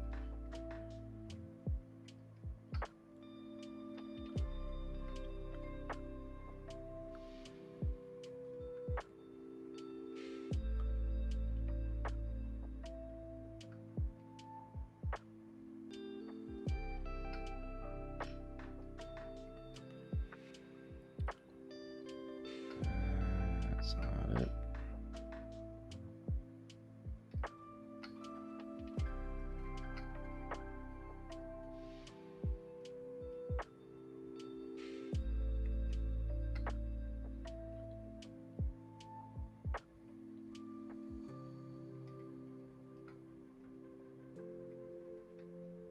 There's nothing there.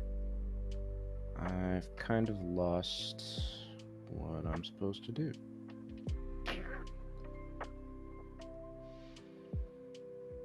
Oh, this part. Yeah, I remember. You fight them, and then you come through here. You get pinned.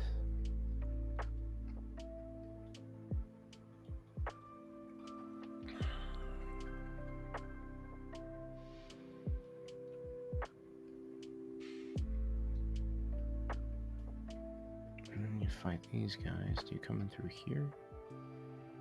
Maybe.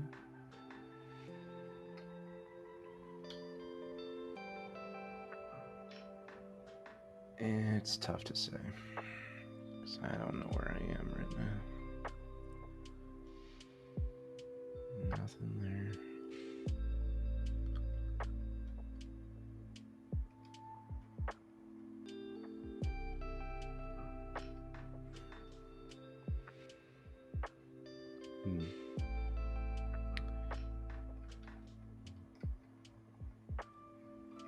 Aha. And then you come through here.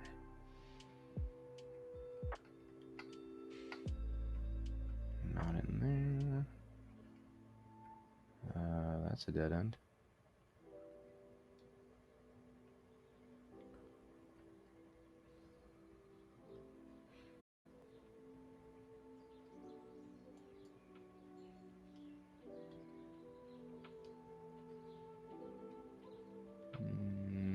Nothing there. Okay.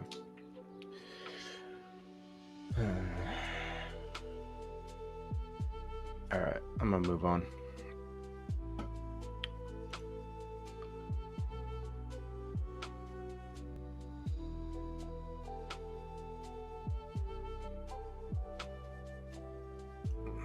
Highlight this as yellow, because I need to come back to that. Enemies, head crabs, zombies, I already know works.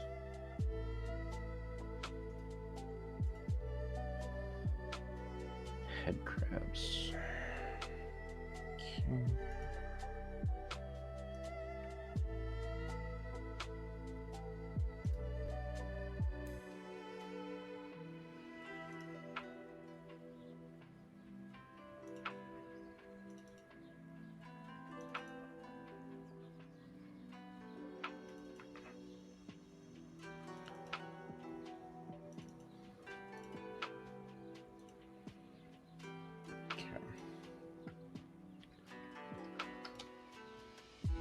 Okay, so let's move this guy back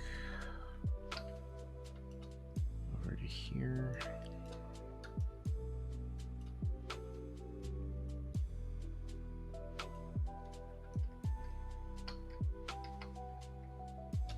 And let's actually change this guy from the zombie scientist to security.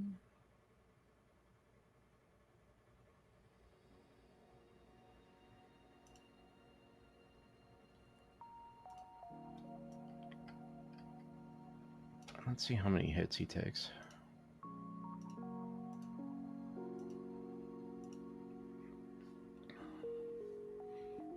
Because I never actually checked to see if the zombies take different hits depending on the kind of zombie they are.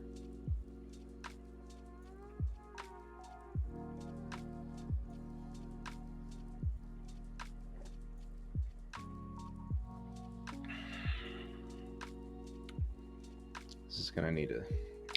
Damn it! I should have had my notebook.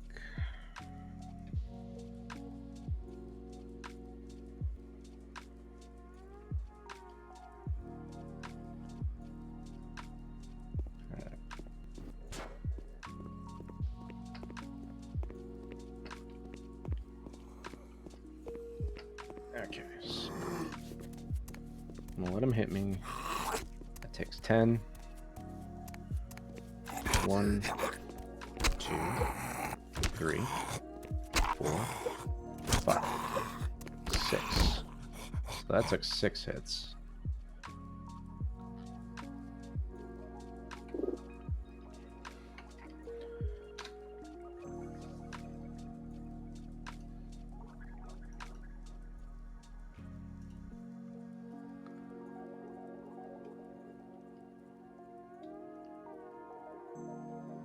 And what about the grunts?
Okay.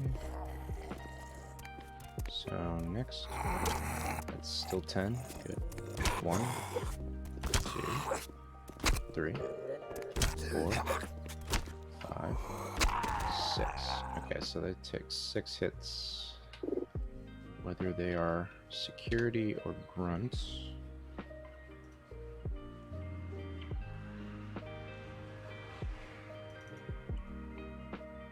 And next,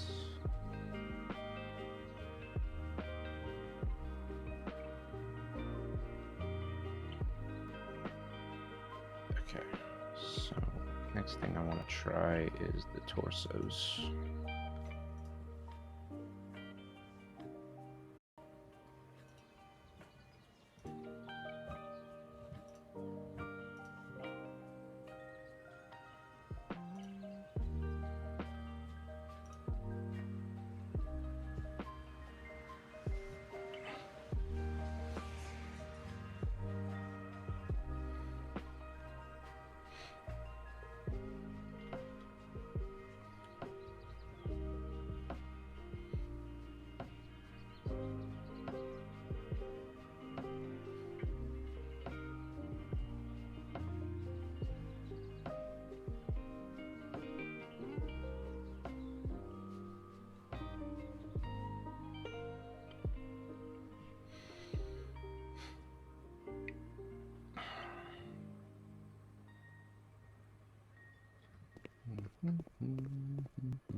And so now this guy is going to jump.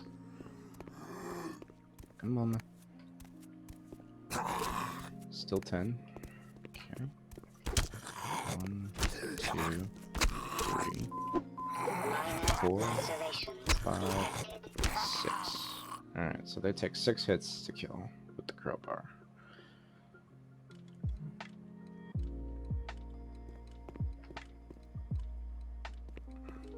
I feel like they should take half. Maybe I can change that.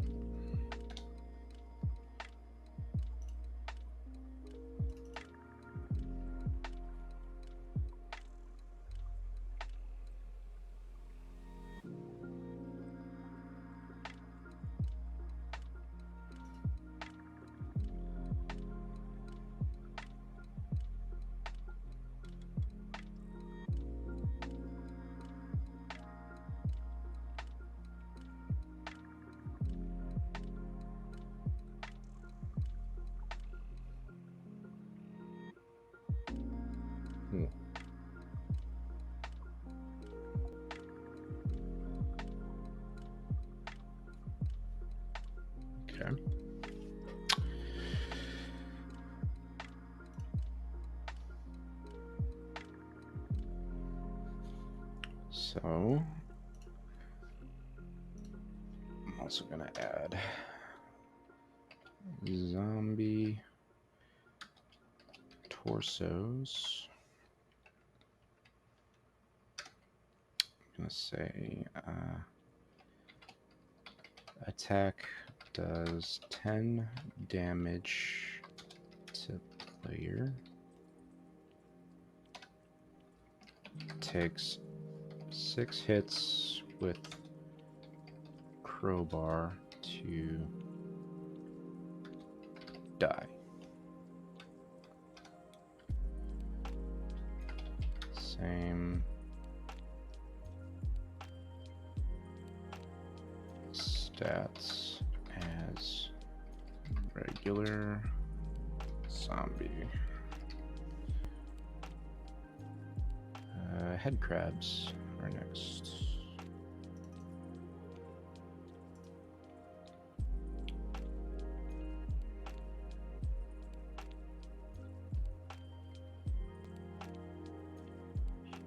Human head crab.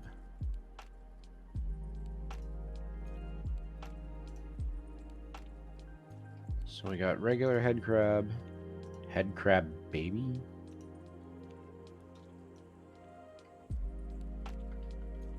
Huh. And then we've got head crab black. Ugh.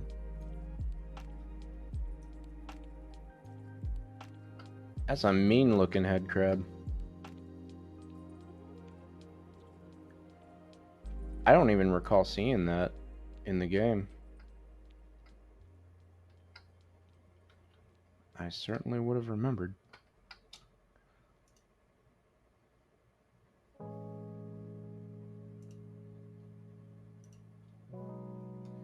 Hound eye, that's what they're called.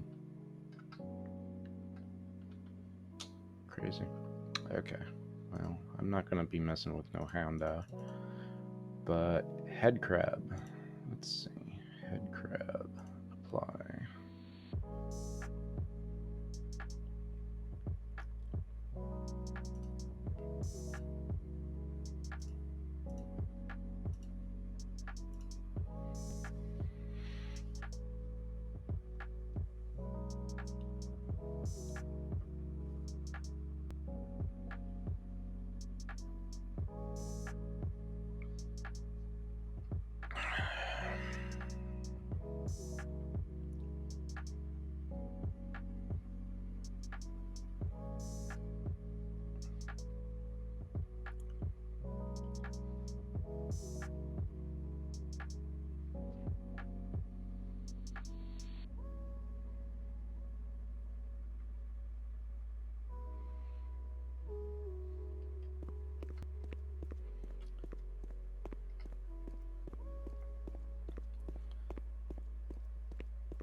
Yeah, man.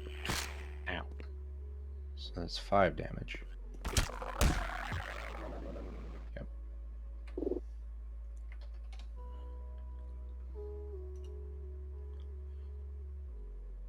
Here's what I'm gonna do.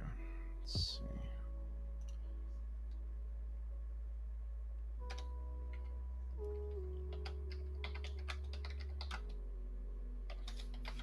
Damage to the player.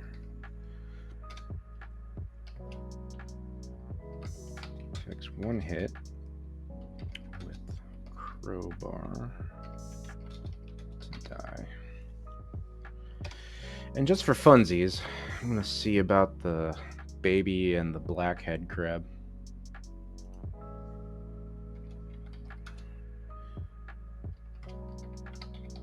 Baby head crabs.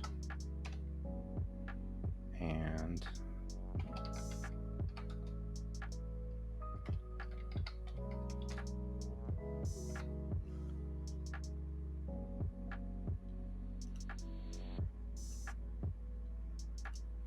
head crab baby. I might not even use these, but we'll see.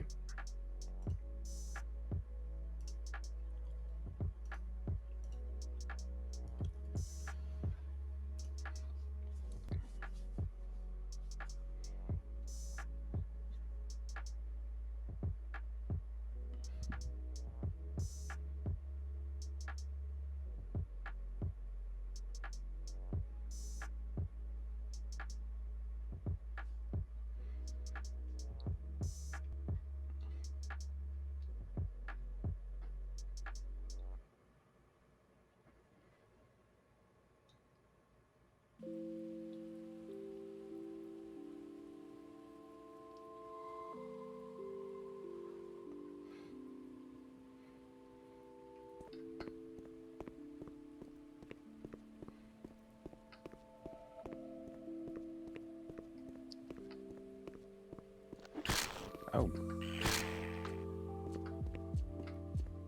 So, hey, where's it at?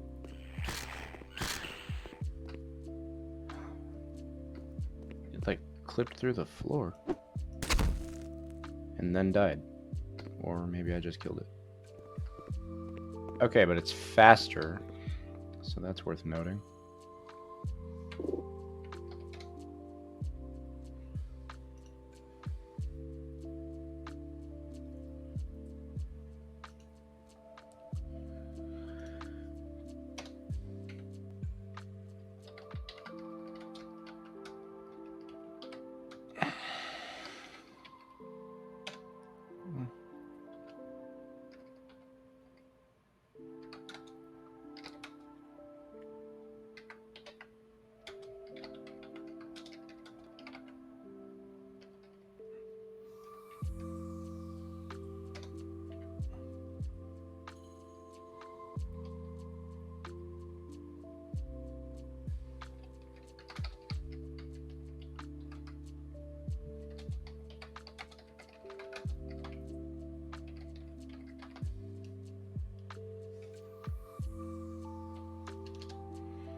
Okay, so now let's see about the blackhead crabs, the really gnarly looking ones.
Now this guy.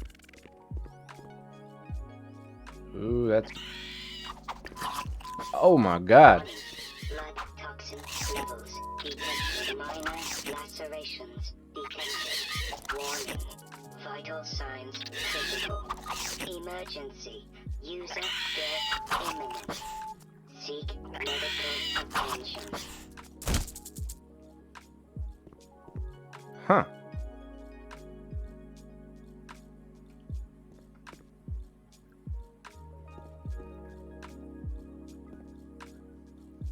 That thing's got a really gnarly jump.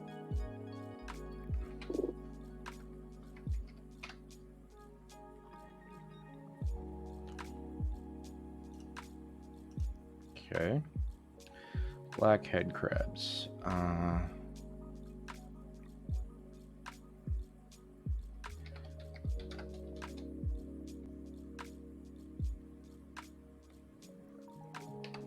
Does a pose before attacking.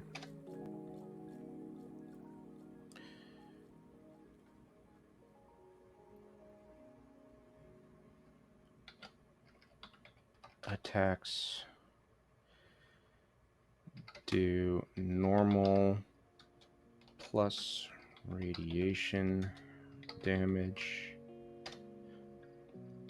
Could potentially kill player in one hit. Takes one hit with crowbar to die. I don't know if I would use that one, honestly.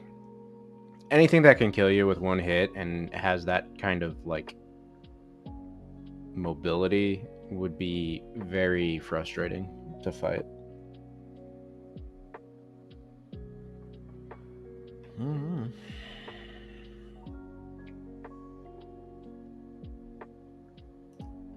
It like rattles at you too, which is like kind of creepy.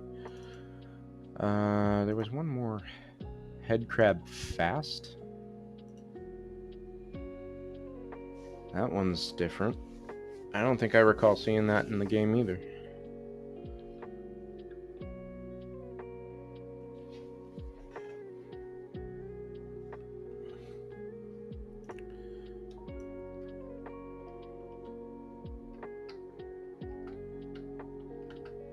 Okay.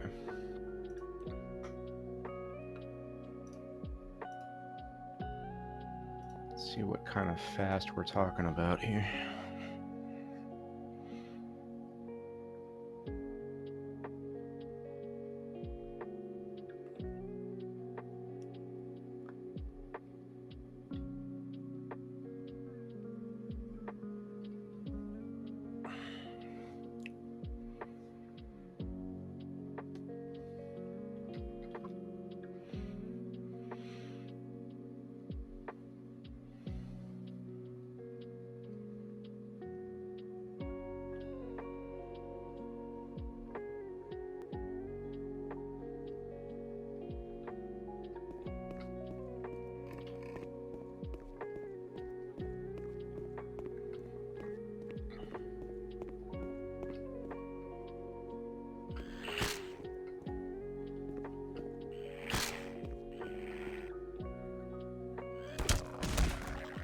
Okay. So it's just fast. And it can jump from a greater distance, I noticed. Let's do this.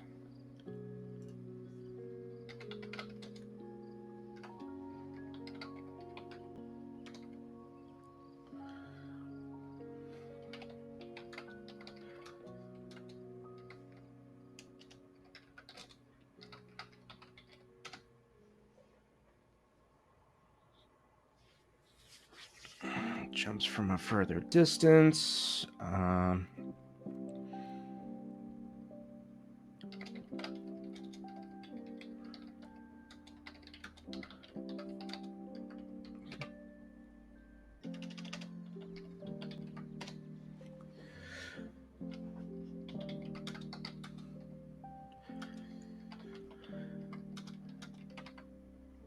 Takes 5 damage to player. Takes 1 hit with crowbar to die.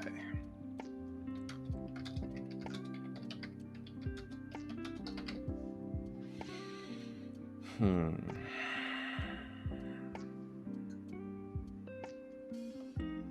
think I'm drinking too much coffee.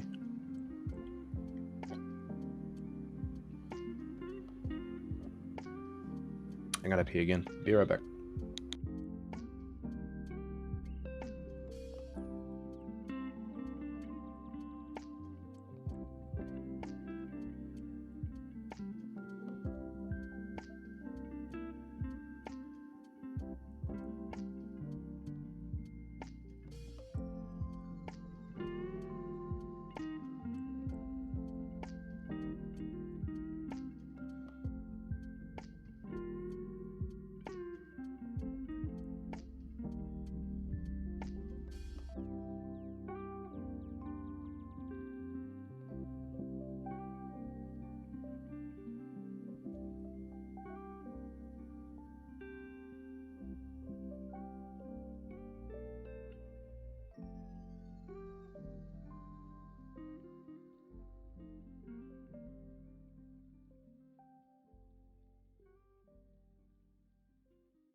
I'm back. And this all checks out, so let's just make that green.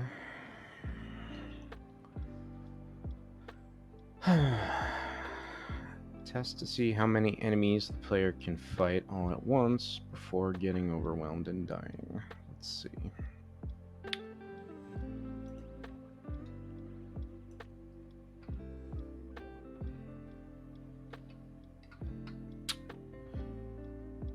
Let's go with zombies first.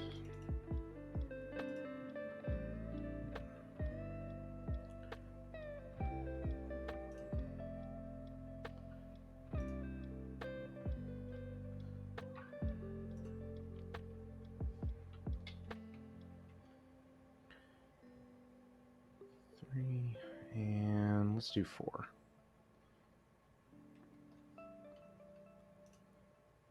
Save and run.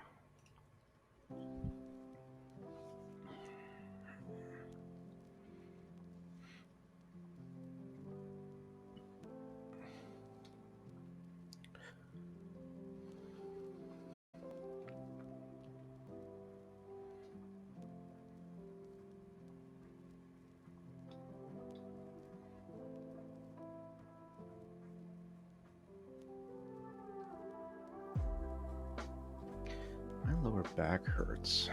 I wonder if I need to see a chiropractor.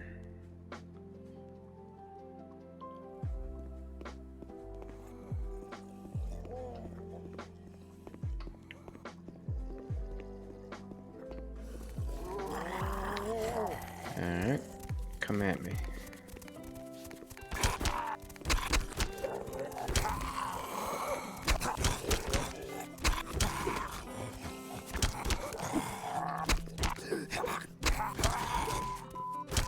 Minor lacerations detected. Okay. Unsurprised, I can take out 4.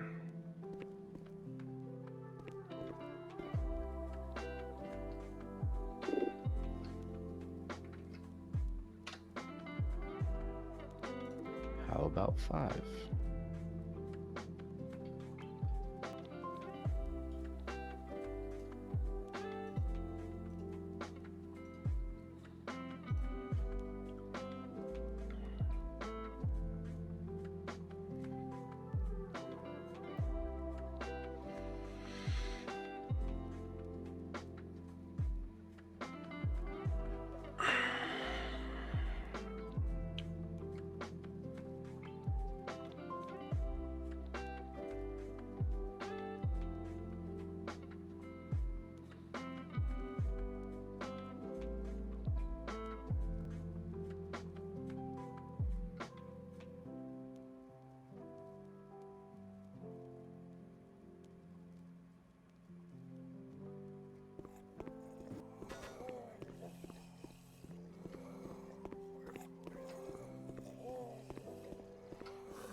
Let's do this.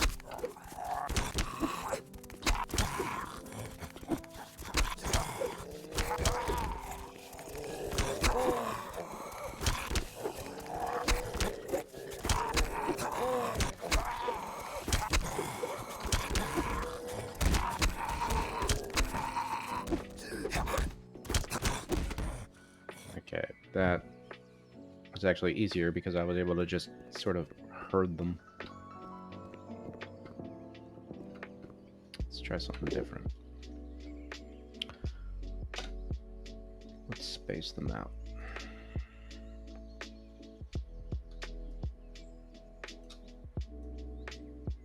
You come here. You come over here.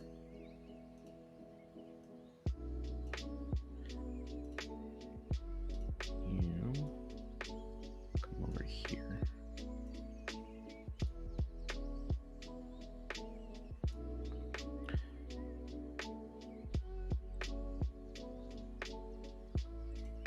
And let's do one more. There. That's 6. And map. Okay.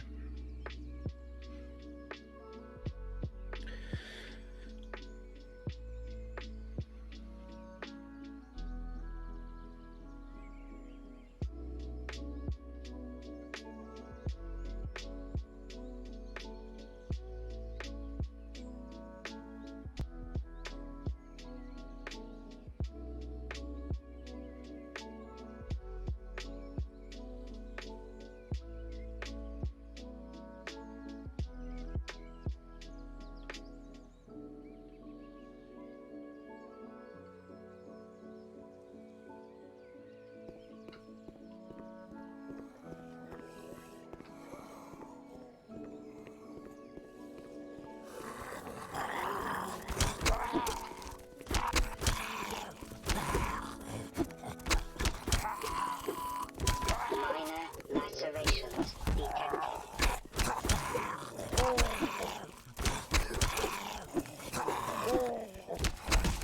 Ow. Oh, that dude's ignoring me completely back there.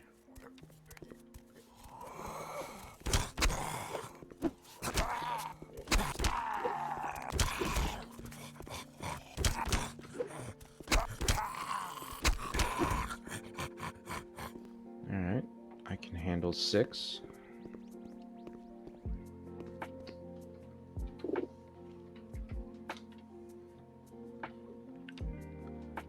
Now, let's try 7.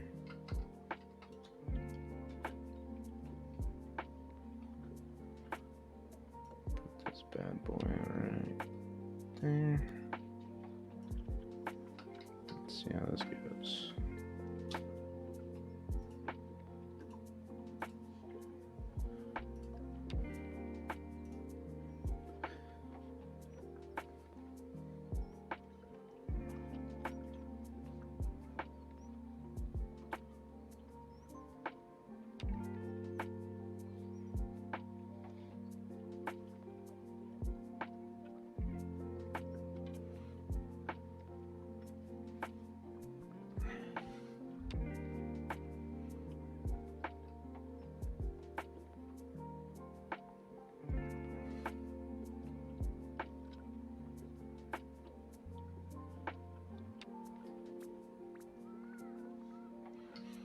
So how's everybody's day going?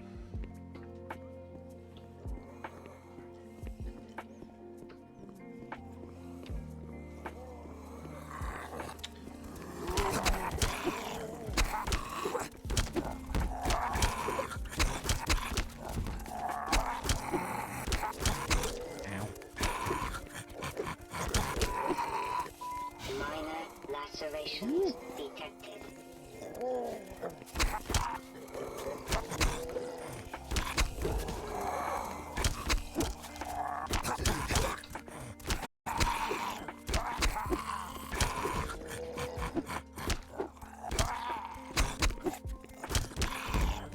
It goes. A lot of VFX work right now. Bubbles, are you working on any private projects for yourself?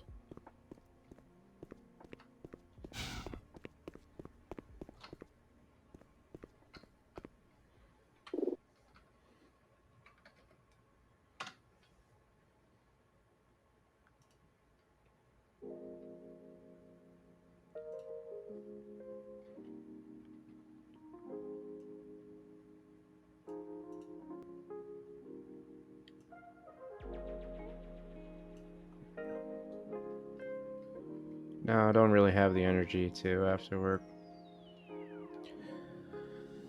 Does that ever frustrate you?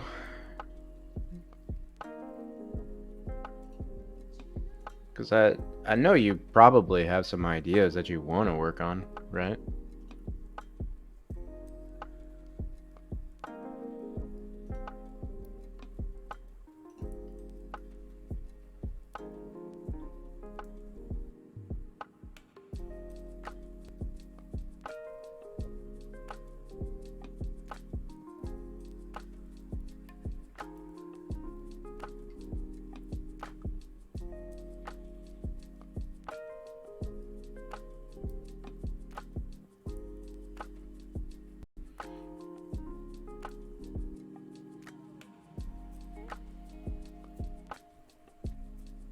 I'm pretty convinced I have ADHD because a lot of times what keeps me motivated to work on a project is the exact same thing that ultimately distracts me from a project because I'm just thinking, ooh, but what if I did this instead? Completely deviating from the original plan.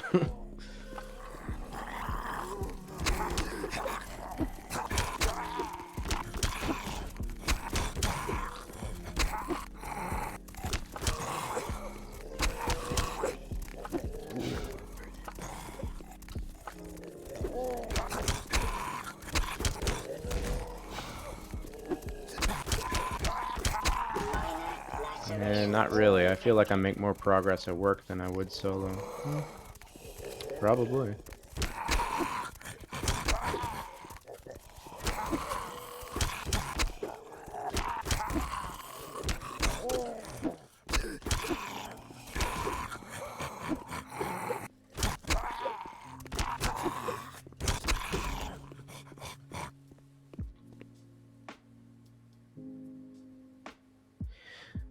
I think this is getting so where I can't really test combat without more level design because these guys' behavior is way too predictable to just stick them all in a room and just decide for myself how many I can kill. So I'm gonna have to come back to this.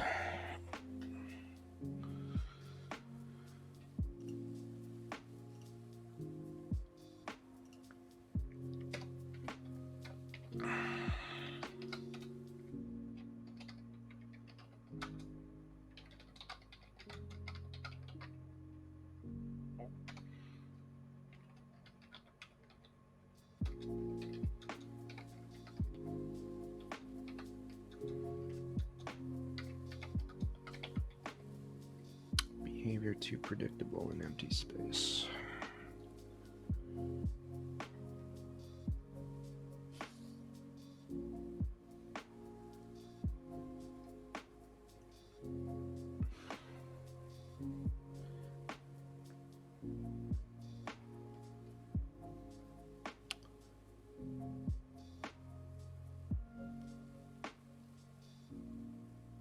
Alright, let's try the head crabs. See how well I do against head crabs. Their behavior is a little more sporadic.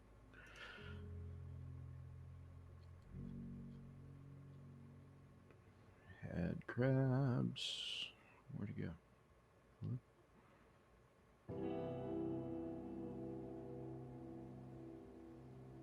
I could put Gonark in here. Oh boy.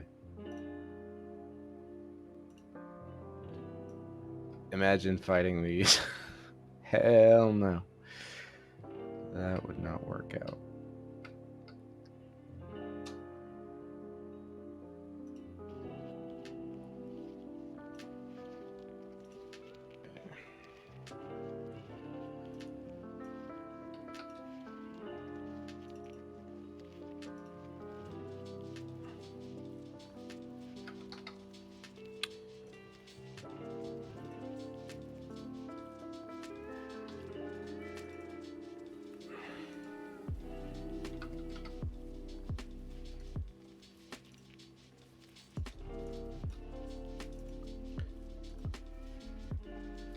Head crab.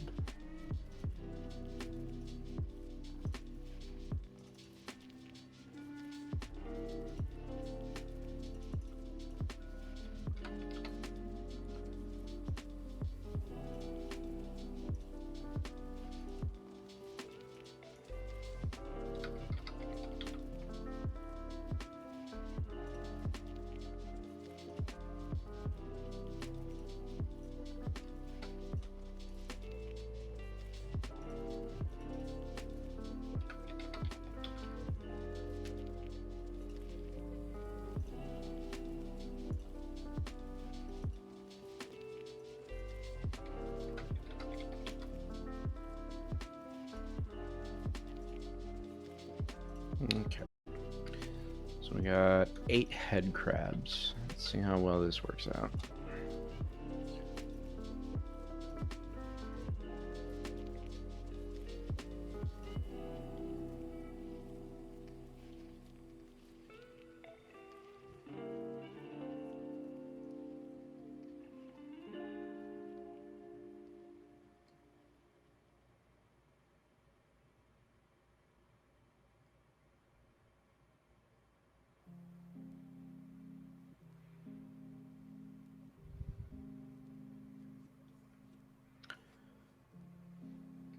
Your throat's getting sore, Bubbles? I'm browsing the Discord.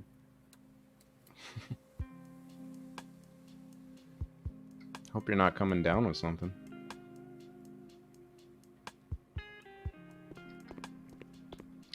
Alright, let's go, head crabs. Fight me.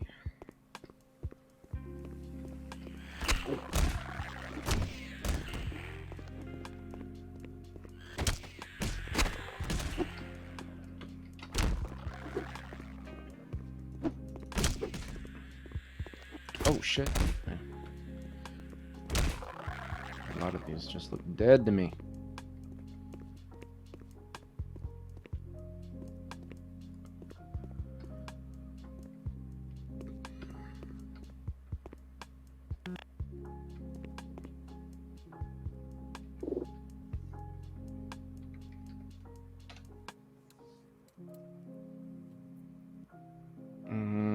I'd say it's probably the same deal with these things.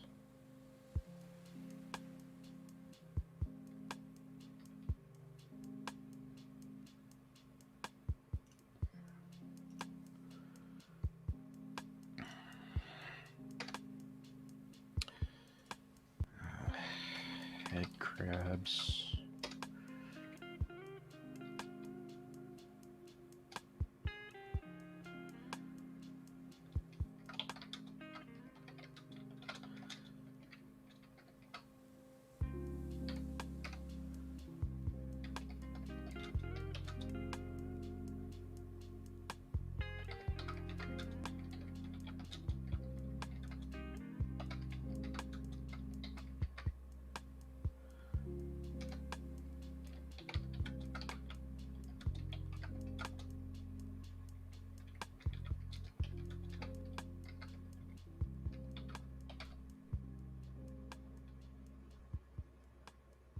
Okay.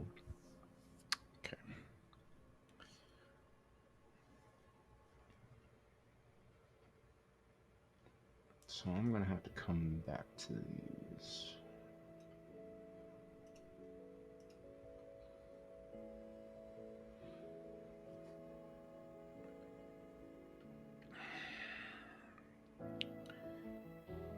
Now, puzzle elements. Let me see.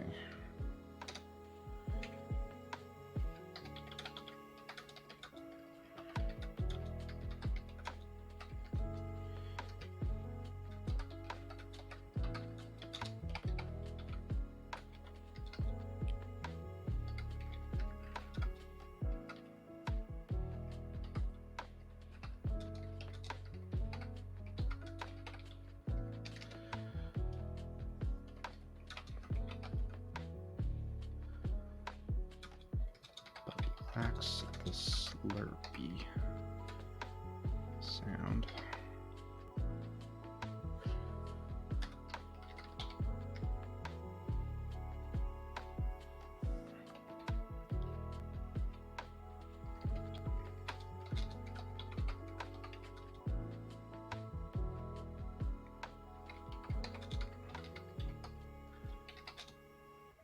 Okay.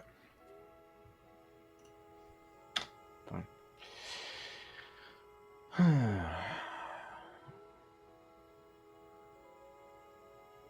Crowbar, flares, crates. Note about the crates.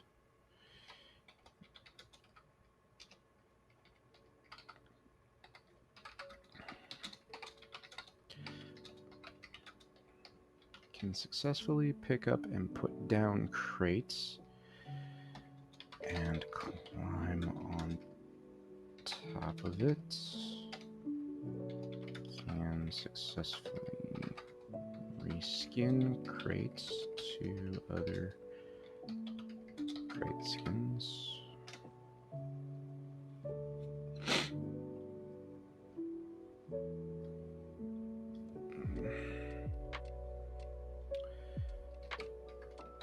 Physics tends to slide the crate around when player stands on top of it.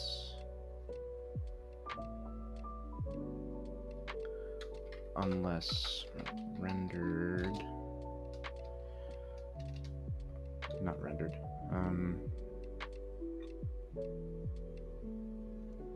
physics tends,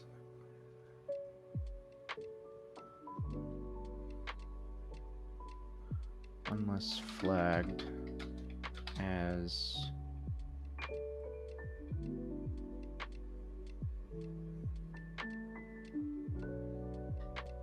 a non-physics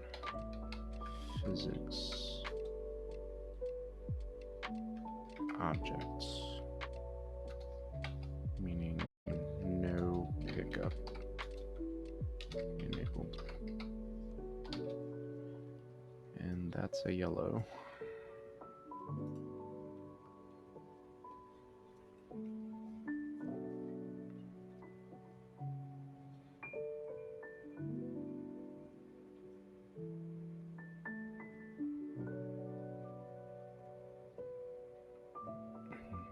Okay. Well, I'm going to delete all these bad boys so that they're not driving me crazy every time I want to test something. No.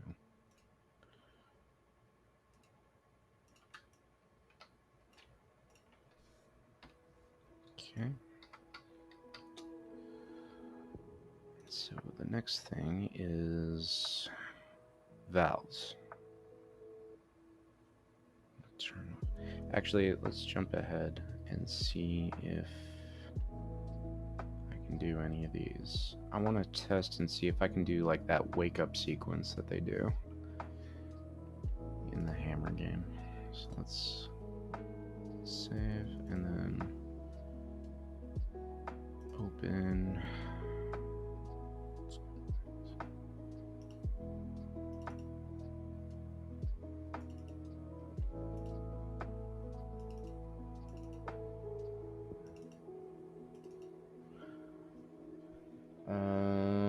Unforeseen consequences was the first like wake up sequence that they did.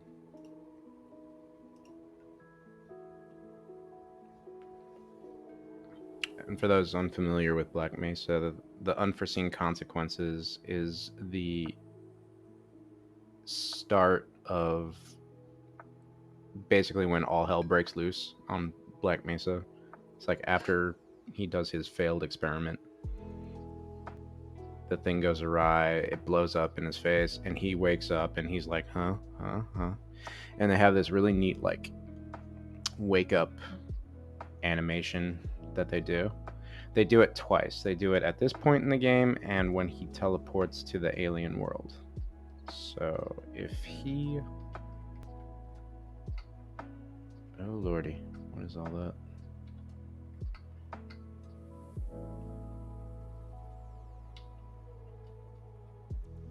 What is that?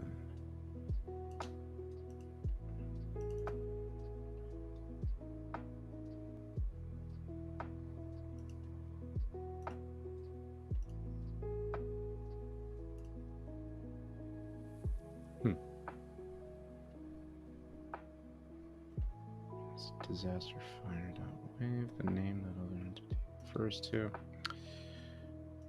Okay, that wasn't it. What is this?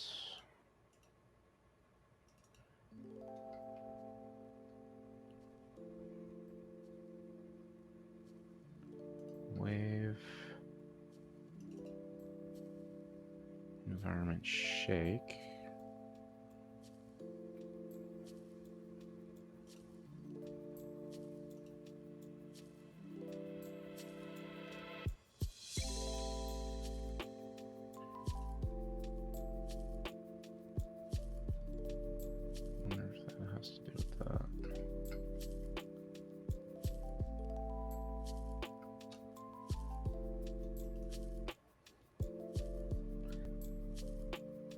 This might be something I have to look up on YouTube. Oh. Ooh. Ooh. On trigger groggy start effects.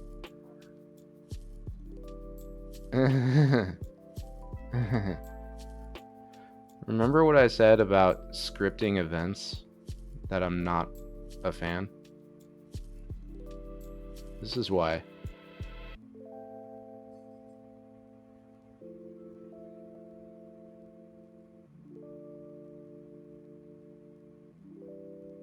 There's just so much going on there. But it does look like it all starts with a logic relay. Or maybe this logic auto. Environment shake. What does this logic auto say?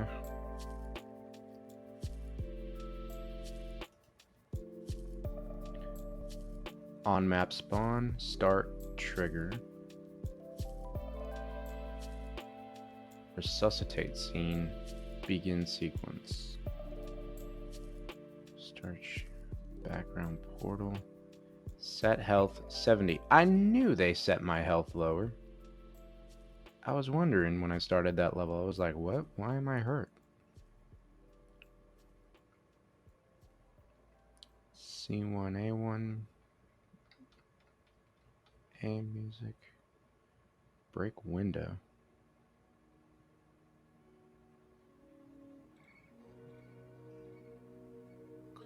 New game end maker force spawn. Yeah, there's a lot going on here. And I think part of what's causing the confusion is the fact that this environment had a lot of events happening in it simultaneously.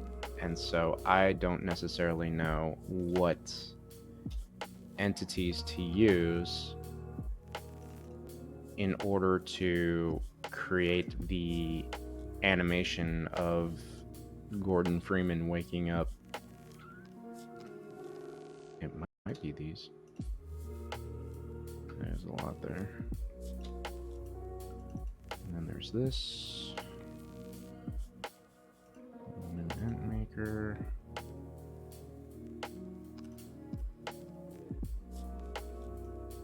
Force spawn. Okay. Alright, so let's check the Zen map.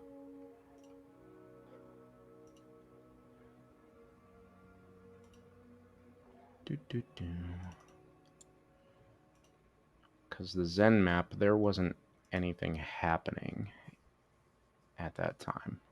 Gordon just showed up, portaled in, and he had to wake up in order to see what was happening.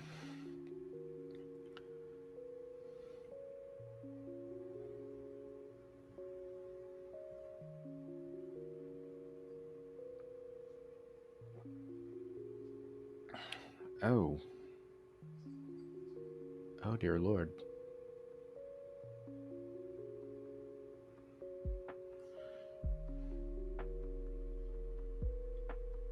I don't like that. I don't like all those windows popping up at me.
Hmm.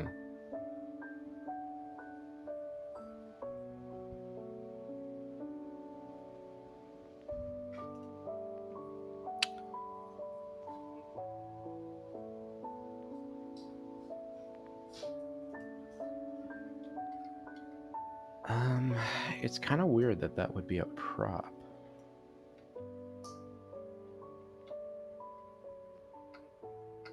Oh my god.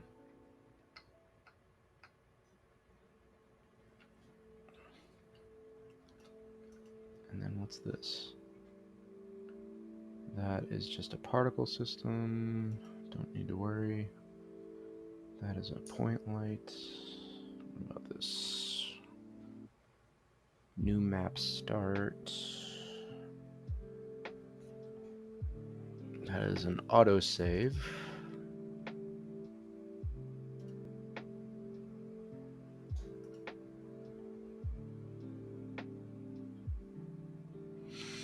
Okay.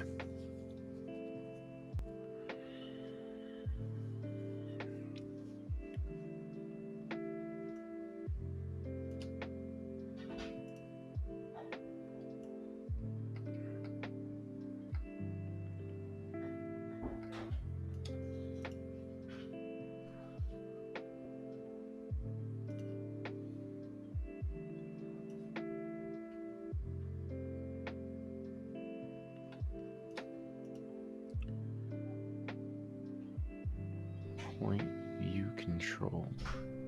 Parent stand up. Where is that stand up coming from? That is environment message, which would be useful.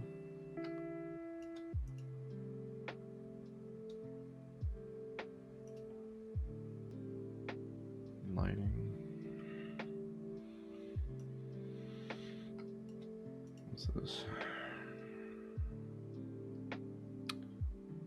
Point weapon strip.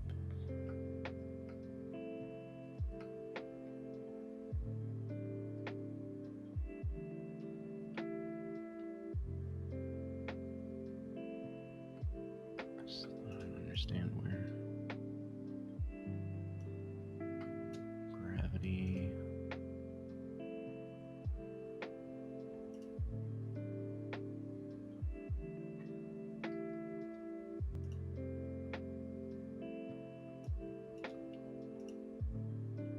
I get the feeling I'm gonna have to maybe try and find a tutorial for this. There's just too much logic happening. It's kind of difficult for me to follow it. SOG setting. Speed mod. Load saved. Yeah, we know all that.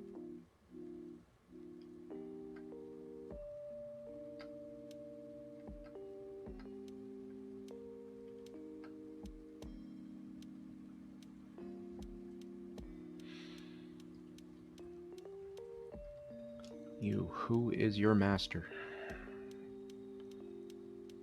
Point view control, stand view control, parent stand up.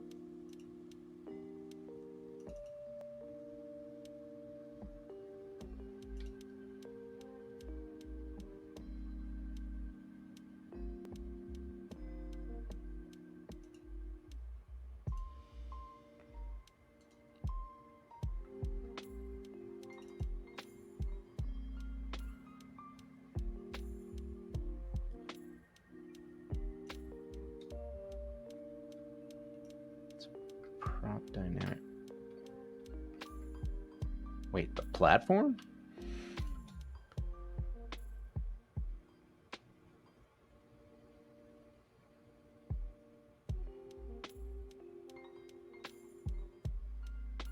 First person stand up model. Wait.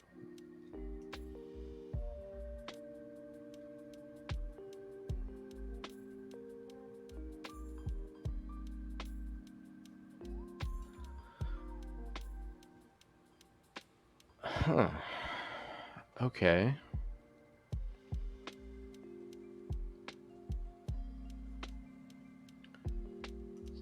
It's just a prop dynamic.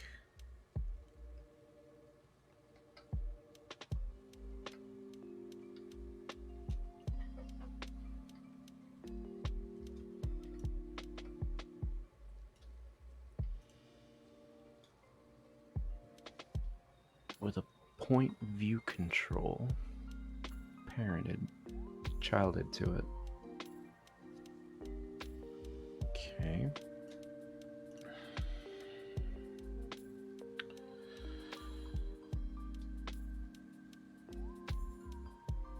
Alright, let's just try it and see what happens.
Fingers crossed. See what's happening.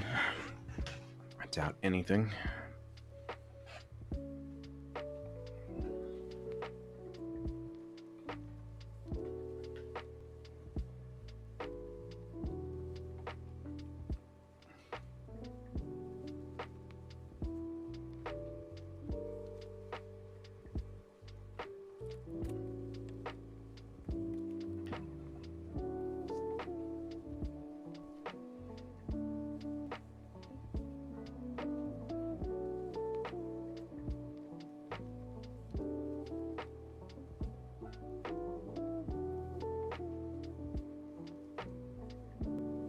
That did nothing.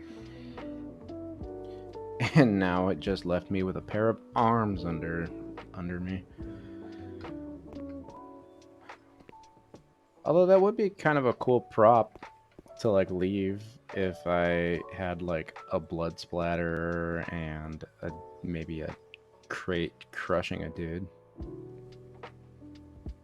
And then I just pick this up and it's mine. That'd be kind of funny. Alright, I'm gonna stop here for today. Because I don't think I'm gonna be able to get very far with anything else until I check out some tutorials that might be able to address what I've been getting wrong. But progress is progress, as slow as it may be.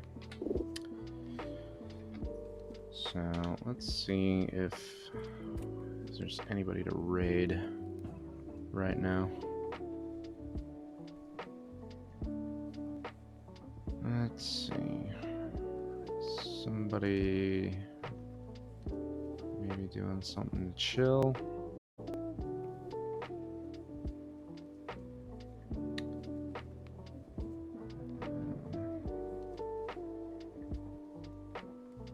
Not a whole lot of game devs on right now. Everybody's pretty much playing something. So I think we'll just leave it at that. We'll just raid a small streamer. Let's go back to Cell Heals. I like Cell Heals. He's cool. He's very different energy from me, though. So best be prepared. You may actually want to tune out. But Cell Heals is good, people. Let's jump on over to his stream. Yeah. Okay, cool. Well, thanks for joining me, everybody. And I'll probably talk to most of you all later today because we all hang out. But if not, then check back tomorrow and see what kind of progress I can make on this. But slowly putting together the pieces, it's just going to take a lot of time and patience. And I'm giving myself till July for this project, so hopefully I'll have something by then. If not, might want to consider pushing back some milestones. But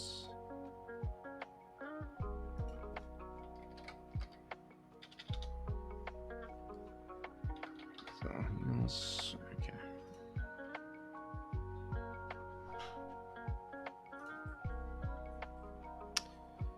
Okay, cool. I'll see you guys later. Y'all take care.